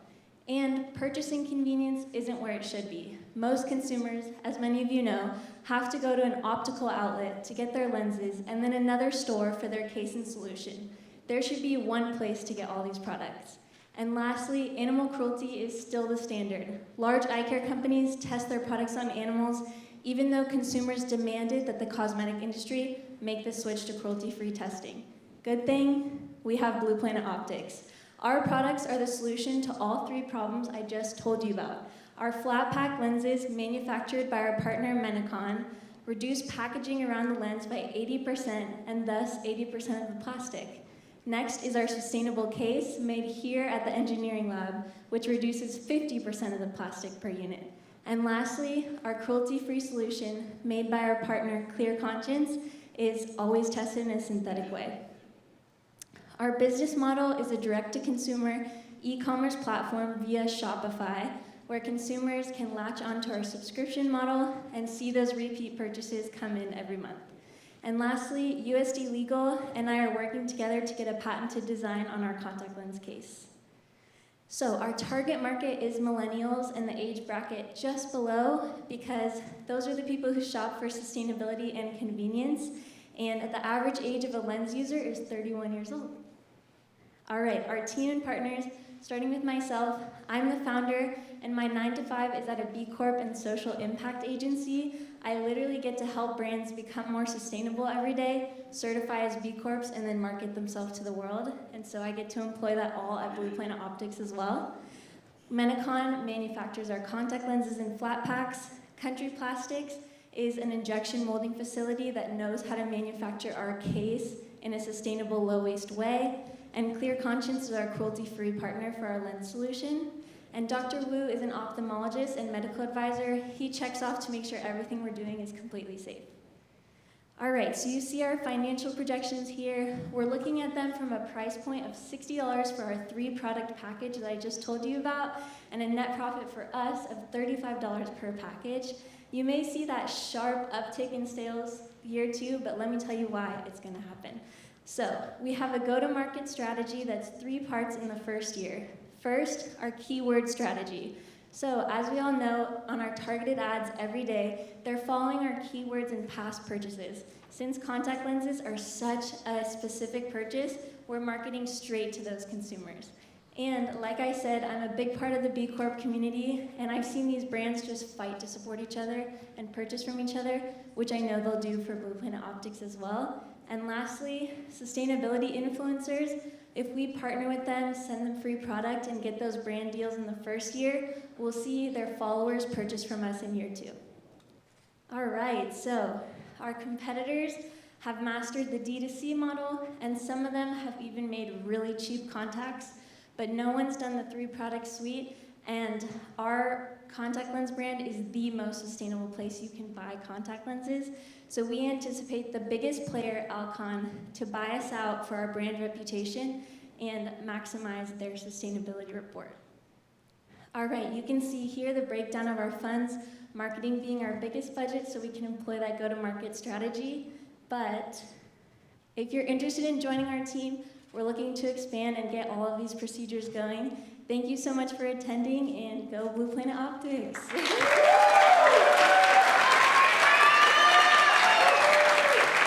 Thank you so much.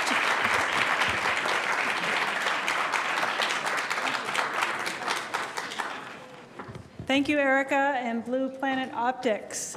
I'd now like to announce the second finalist, which is Alex and her team for Symphony BioWare.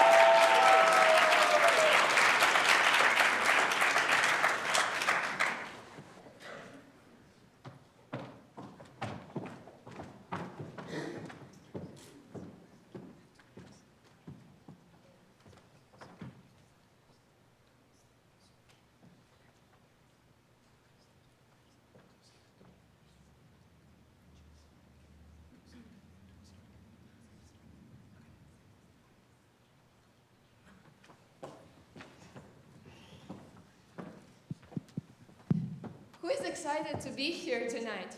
By the way, that's dopamine you're feeling. I'm Alex, and this is Alex, and we're co-founders of Symphony BioWare. We're innovating digital health through the next generation of wearables. Digital health market is huge, and we're talking about a 500 billion industry, driven mainly by wellness, telehealth, and clinical trials. And the things that are really accelerating this growth are pandemic, obviously, which led to great resignation and people getting into self-quantification. And the good news is that tech is booming to support this growth. But this huge market also has massive growing pains. People just don't stay. 350,000 apps are trying to span all health and wellness, but only 5%. By 5% is what they keep after just 1 month. So those apps are now turning to wearables because wearables boost retention. Just look at levels here. They're using a CGM for their nutrition program, and they're seeing a 3x boost in retention. But unfortunately, most of those wellness apps, they just can't benefit from a wearable because what they measure is limited and just don't match the needs. For example, you can see glucose and match it with your nutrition needs, but now, how did you sleep? Are you too stressed? You can't track those biomarkers. And there are thousands of them that can help and only accessible through a lab test. Lab tests are not continuous, they're invasive, and they're unfortunately expensive. Symphony BioWare is solving those problems. We're developing a smart patch that will sync with an app and show you exactly what's happening inside of your body. On the tip of those tiny microneedles, there are biosensors that only interact with your skin and don't involve any blood. Eventually, we'll be able to track thousands of those biomarkers that are actually relevant in digital health. And, for example, we track hormones. So, unlike lab tests, will be continuous, real-time, and painless. This market is huge, but Symphony is well-positioned in it. We're the only ones who track hormones continuously, and so will provide a high value. If we look at the smart patches, there are some big players here like Abbott, there are some smaller startups, but all of them are focusing only on a narrow set of biomarkers. And Symphony's competitive advantage is our biosensor technology. It's sustainable through IP protection and will allow us to expand faster than anyone else. For our first product, we're going to focus narrowly on cortisol and testosterone. These are super important hormones to both men and women, and they're going to tell us about our stress, our energy levels, and even our daily behavior.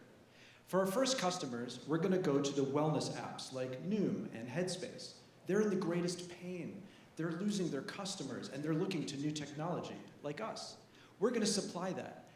They're going to co-brand it, and then they're going to supply it to the end user to improve the value of their service. Why wellness? Well, one of the main reasons is that the regulatory barriers are a lot lower in wellness than they are in the medical industry. But of course, that is where we're headed in the long term. We're going to have 3 revenue streams. We're going to sell the patch. We're going to sell software with a data analytics subscription. That's, by the way, going to give us monthly recurring revenue. And once we aggregate enough data, we're going to be able to power research and pharma and bring great value to those industries. We're going to partner with Luna DNA to host that platform. Wearables is a huge market. And we, after 5 years after launch, are going to capture enough users for $150 million in annual revenue. Standing in front of you is the team that can really deliver on this. Alexandra, she's a software guru. She helped stand up Luna's platform from whiteboard concept all the way to launch, and she really gets regulated health data. And me, I have a PhD in biosensors. I've built handheld devices, swallowable sensors, and in San Diego, I've been leading R&D teams in the DNA sequencing industry. And we have a great group of advisors too. They're going to help us with regulation and getting to market. 2021 has been a banner year for venture capital investment in wearables and digital health. Now, San Diego startup BioLink, they're a glucose smart patch company. They just raised $100 million. And of course, there are some huge players, and they're all dying to get into wearables through acquisitions.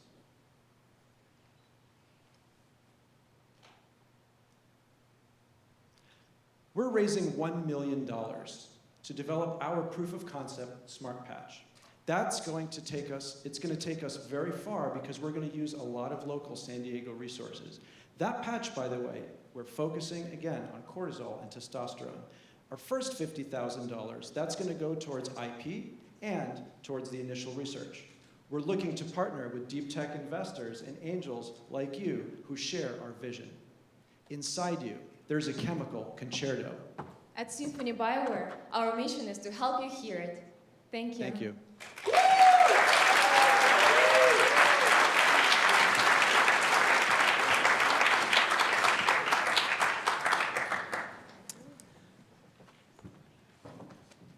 Thank you, Alex and Alex. And let me improvise. So we have now seen 2 of the 3 finalists. So how many are left? Only 1. So all of the semifinalists, please hold your breath. And when you're about to pass out, we will announce the 3rd finalist. Well, we will not do that. Let me get the clicker back from you for a second. That obviously is not the one connected to the system above. So let's welcome our 3rd finalist, Luke Bradley, and his team for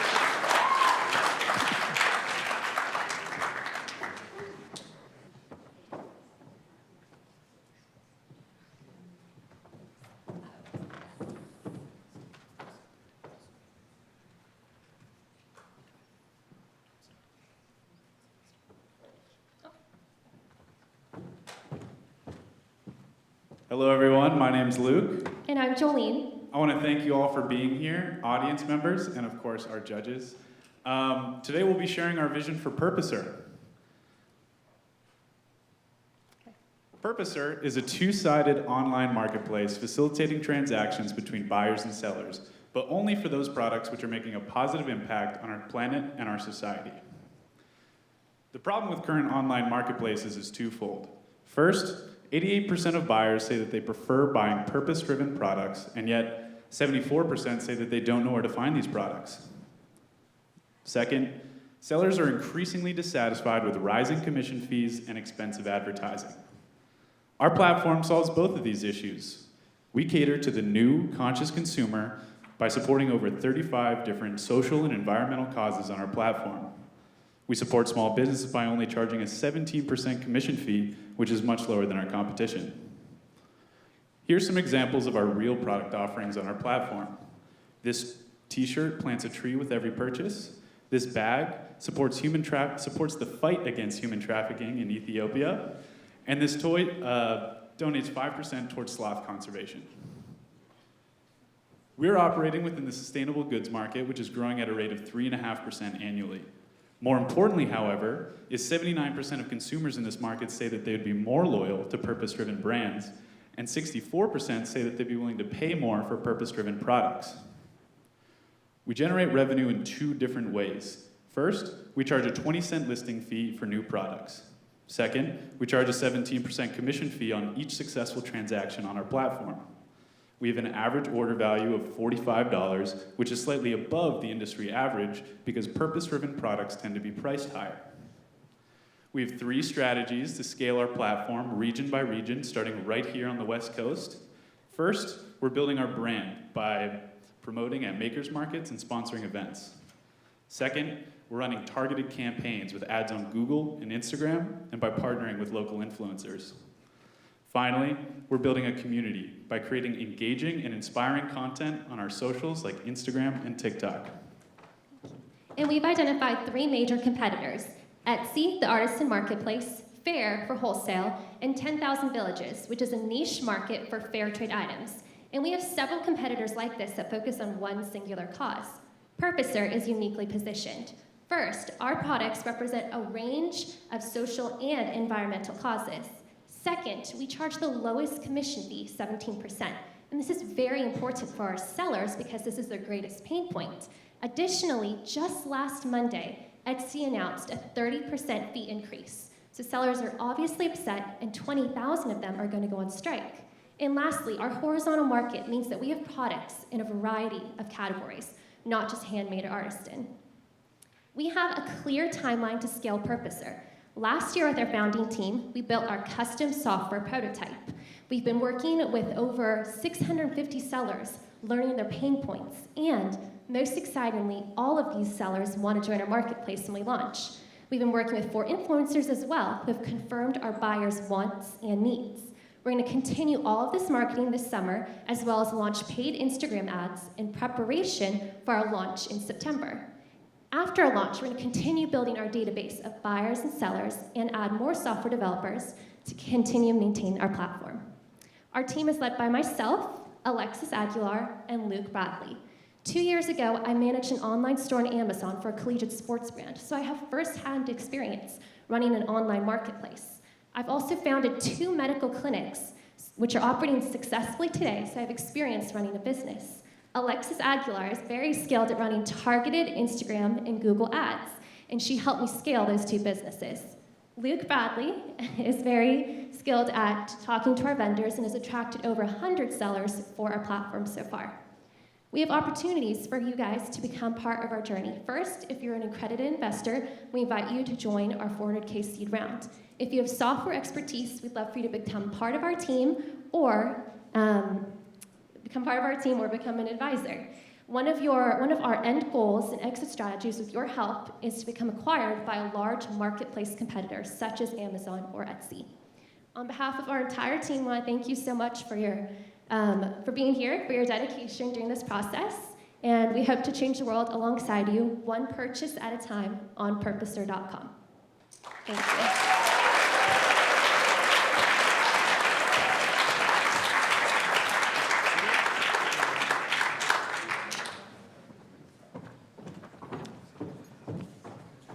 Thank you, Luke. Thank you, Jolene.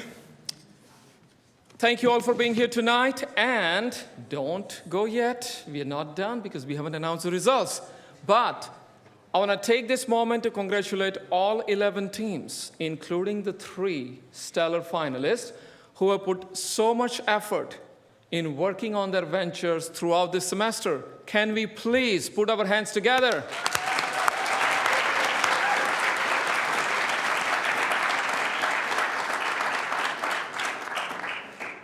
Now, you're all probably getting impatient about when are we going to see the results. Before we do that, wouldn't it be cool to see it from the judges' perspective? Because they were the ones who decided the results that we are about to see. Can we do that? I would love to do that. In fact, Judge Jeff Adler has agreed to do that for us. Before I introduce him formally, I would like a little bit to know what the judges went through. The judges have been really committed to helping the teams and judging them. They first reviewed materials that were sent ahead of time that the teams had each put together. They then reviewed the feedback and scoring that was provided in the preliminary stages of selecting the teams.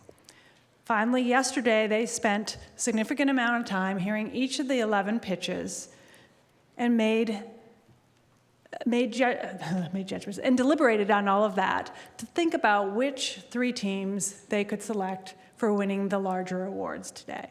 Now, of course, all the teams were really great, so we do have the People's Choice Award for the other teams that didn't become finalists today. Jeff, if you would join me and share a little bit about what you noticed during the judging and what advice you might have.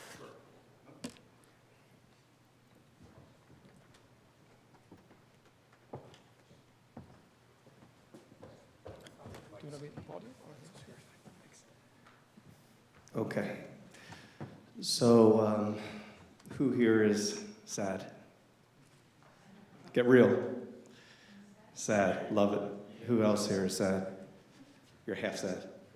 Cool. No, I'm not promoting sad. I'm just promoting truth. So I met you all, I don't know, 24 hours ago, something like that, right? And I'm throwing my notes away to tell you what I'm really thinking. Sorry, Misty.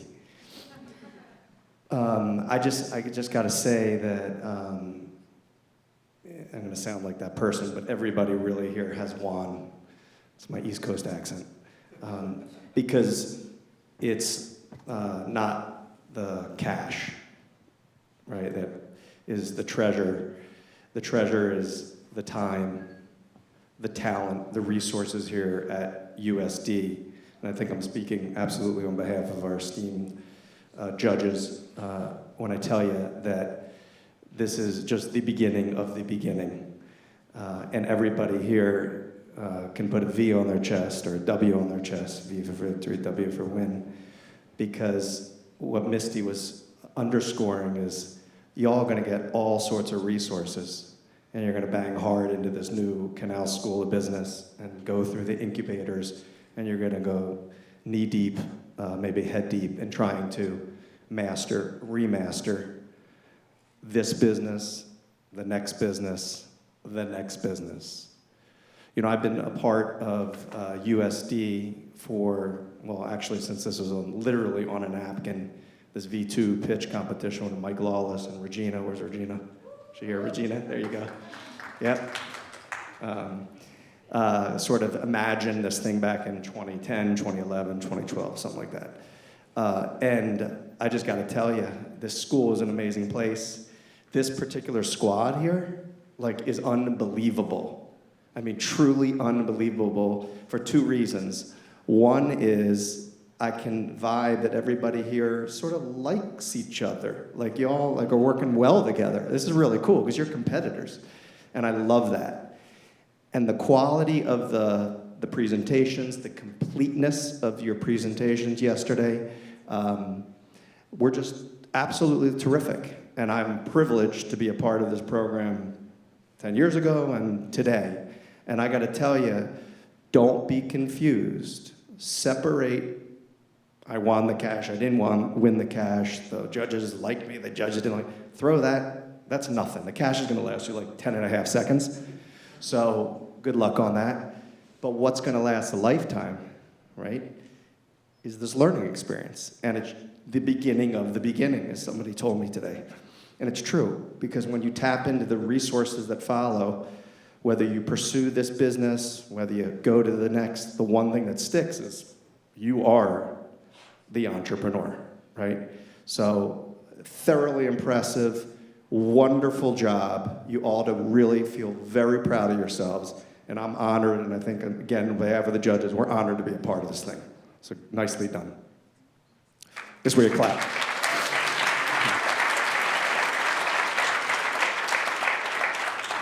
So as Misty asked, and Regina knows from a number of years, I like to shoot straight. So part of my duty also is to attempt, on behalf of the judges, with my own little sort of twisted spin on it, tell you some maybe 3 takeaways for future tense, right? For tonight, if you get back to work, or tomorrow morning, or whenever you choose to pick it up and keep grinding.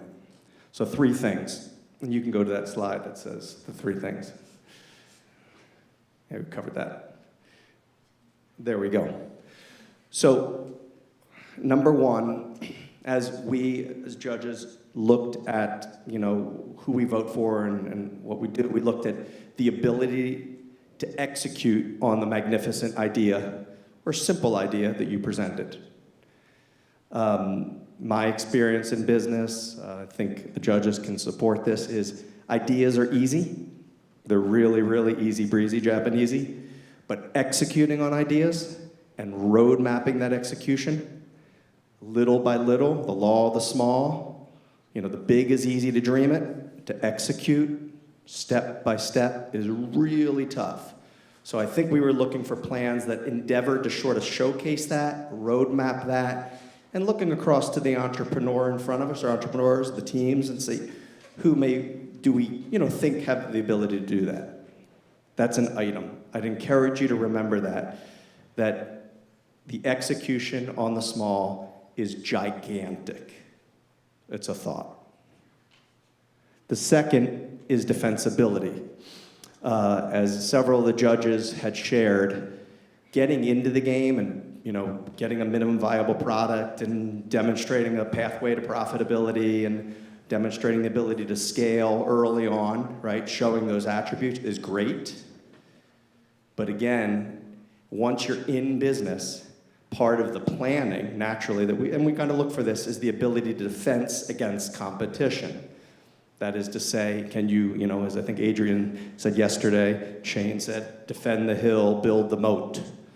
And it's interesting to see, and I'm just here to kind of impart that once you are successful, and we trust you will be in Generation 1, Generation 2 of Business 1, or Generation 5 of Business 7, because you're betting on you as entrepreneurs, not necessarily the idea, you're going to need to defend it.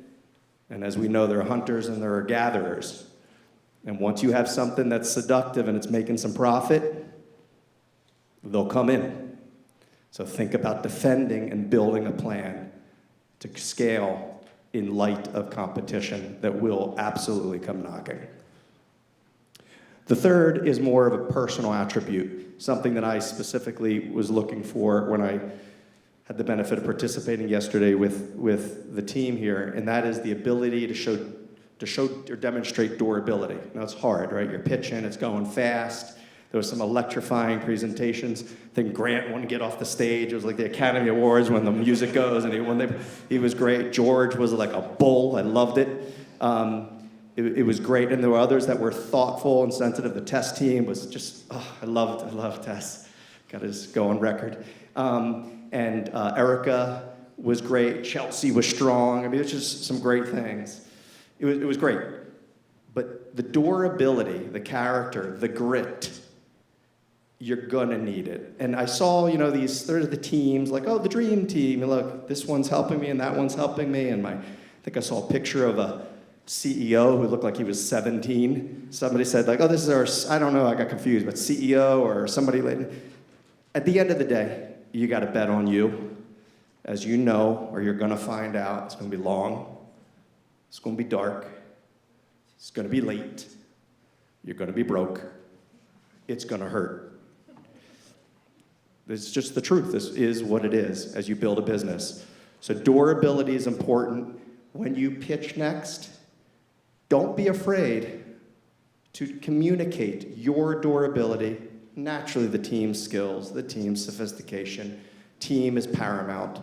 But at the end of the day, we investors are going to look to that leader to see if they can lead that team, and we will look to the attributes of that character.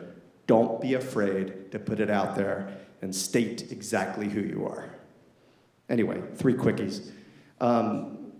Misty, should we pass it off and go to the check? Congratulations, absolutely awesome.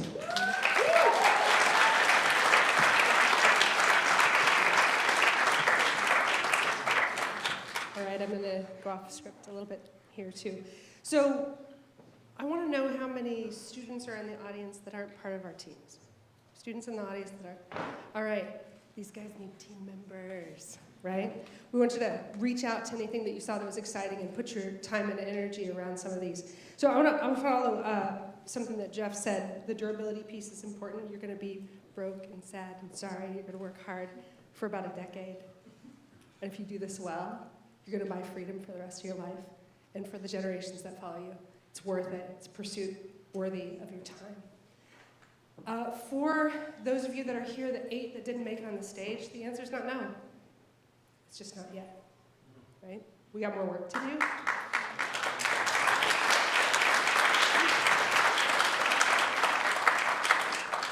I should really quit writing speeches. I'm much better if I don't.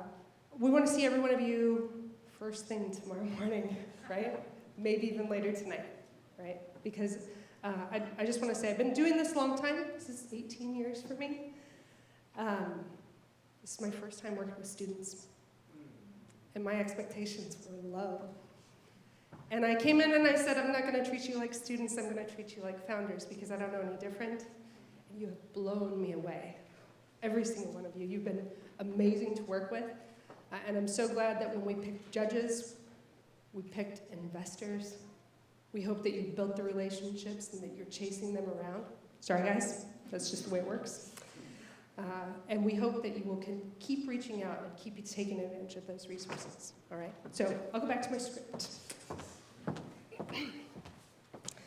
All right, again, I want to thank the judges for tonight. At this time, I'd actually like to introduce Sebastian Lucier. Sebastian's with Mintz. They are a law firm here in town and other places.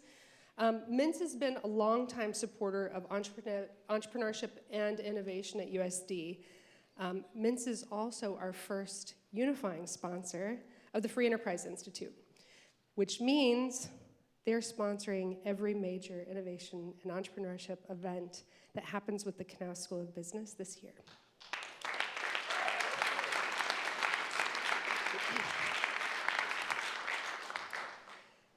They were doing that anyway. We were just chasing them down a bunch of different times, so now we just put it together as a package.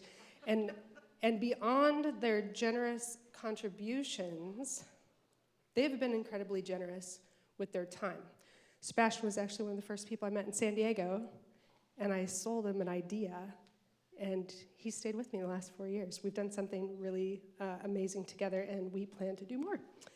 Mintz attorneys also provide the staff's support to USD's legal clinic. They generate the documents, and they act as the attorney of record for the San Diego Angel Conference. They volunteer in the classrooms, and they work pro bono with a lot of our students. We're proud to have Sebastian here tonight on behalf of Mintz to announce the People's Choice Awards. So.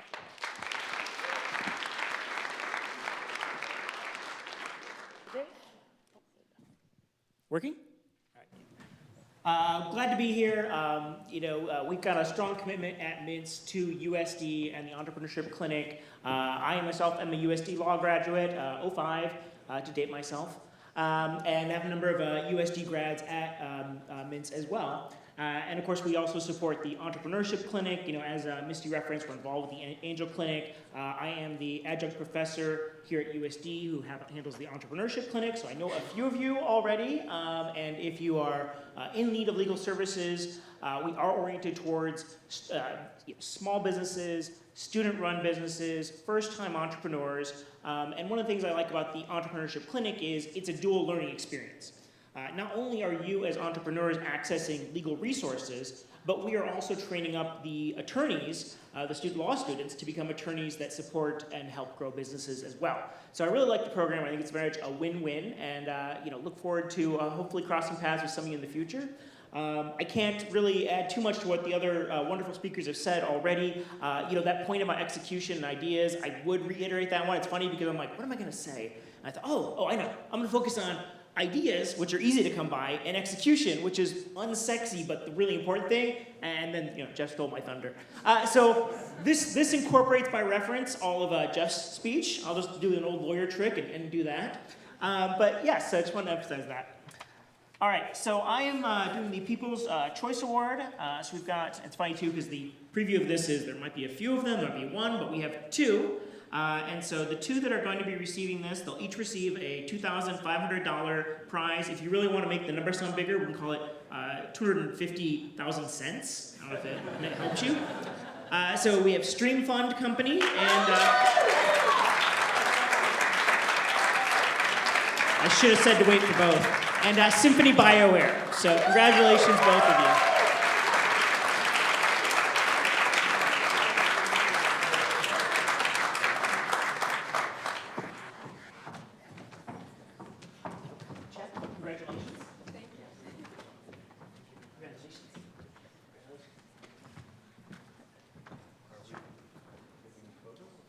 We're taking a photo. Taking a photo? We can take a photo.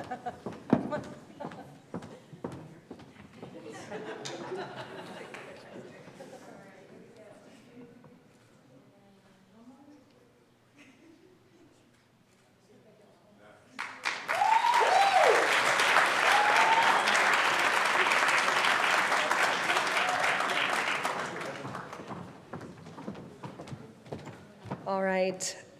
Thank you, Sebastian, and congratulations to our People's Choice Award winners. I'd like to invite our Associate Dean, Dr. Priya Kannan, back to the stage to make the final announcement. And I'm also going to invite Regina Bernal. Regina, come on up here. If you've been around, you know that Regina has been behind this program for a long, long time. And so when I saw her tonight, I said, you got to come up here and help me hand out these big checks. All right, so Regina and I are going to go on the other side of the stage. And Priya, you've got some interesting information to share.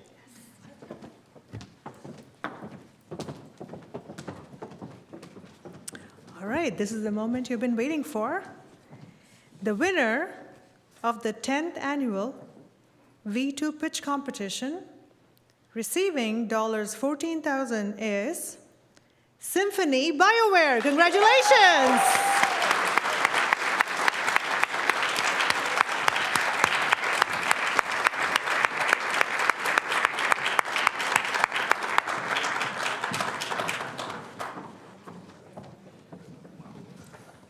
Congratulations. That's amazing. Oh.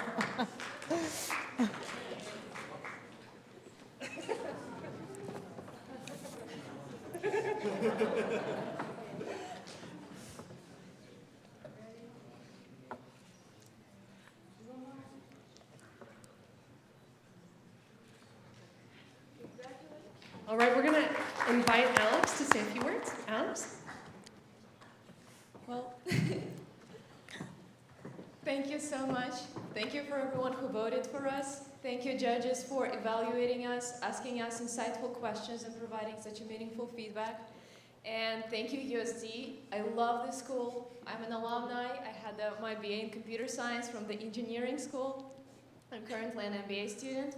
Thank you, everyone who supported us through this. Allison, I think you're watching us. Thank you so much that you took our cool, nerdy, scientific idea and actually turned it into a business pitch. And thank you to our family. My parents are actually here looking at us. They flew from very far away.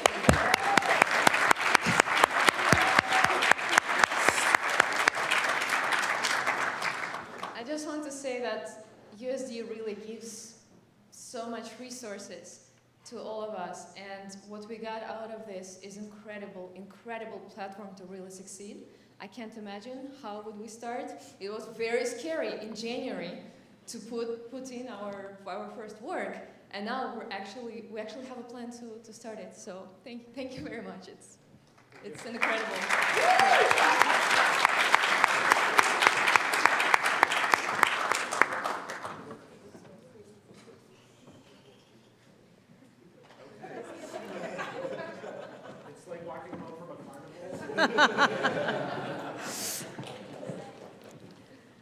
All right.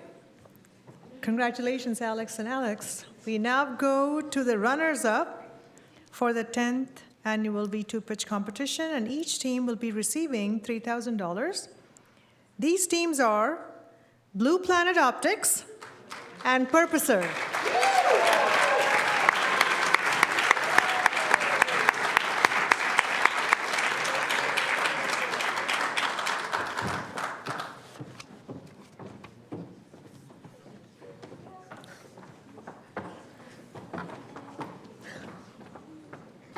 Whoa.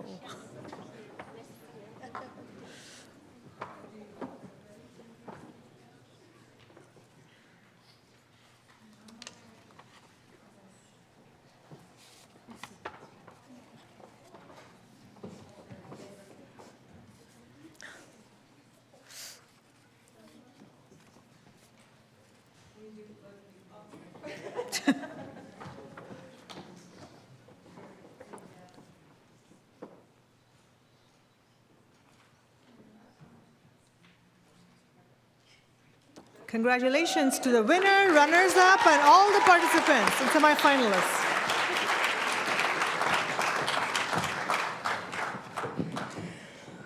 Okay, again, congratulations to all 11 companies. There are 8,000 students here. There are only 25 that applied.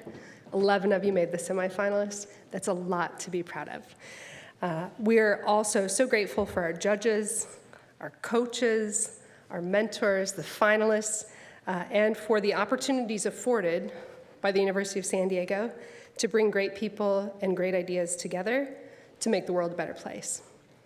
Tonight, if you've been moved by what you've seen or heard, we hope that you will take a step forward and toward what inspires you, and know that each of us has the opportunity to make a difference and to make the world a better place.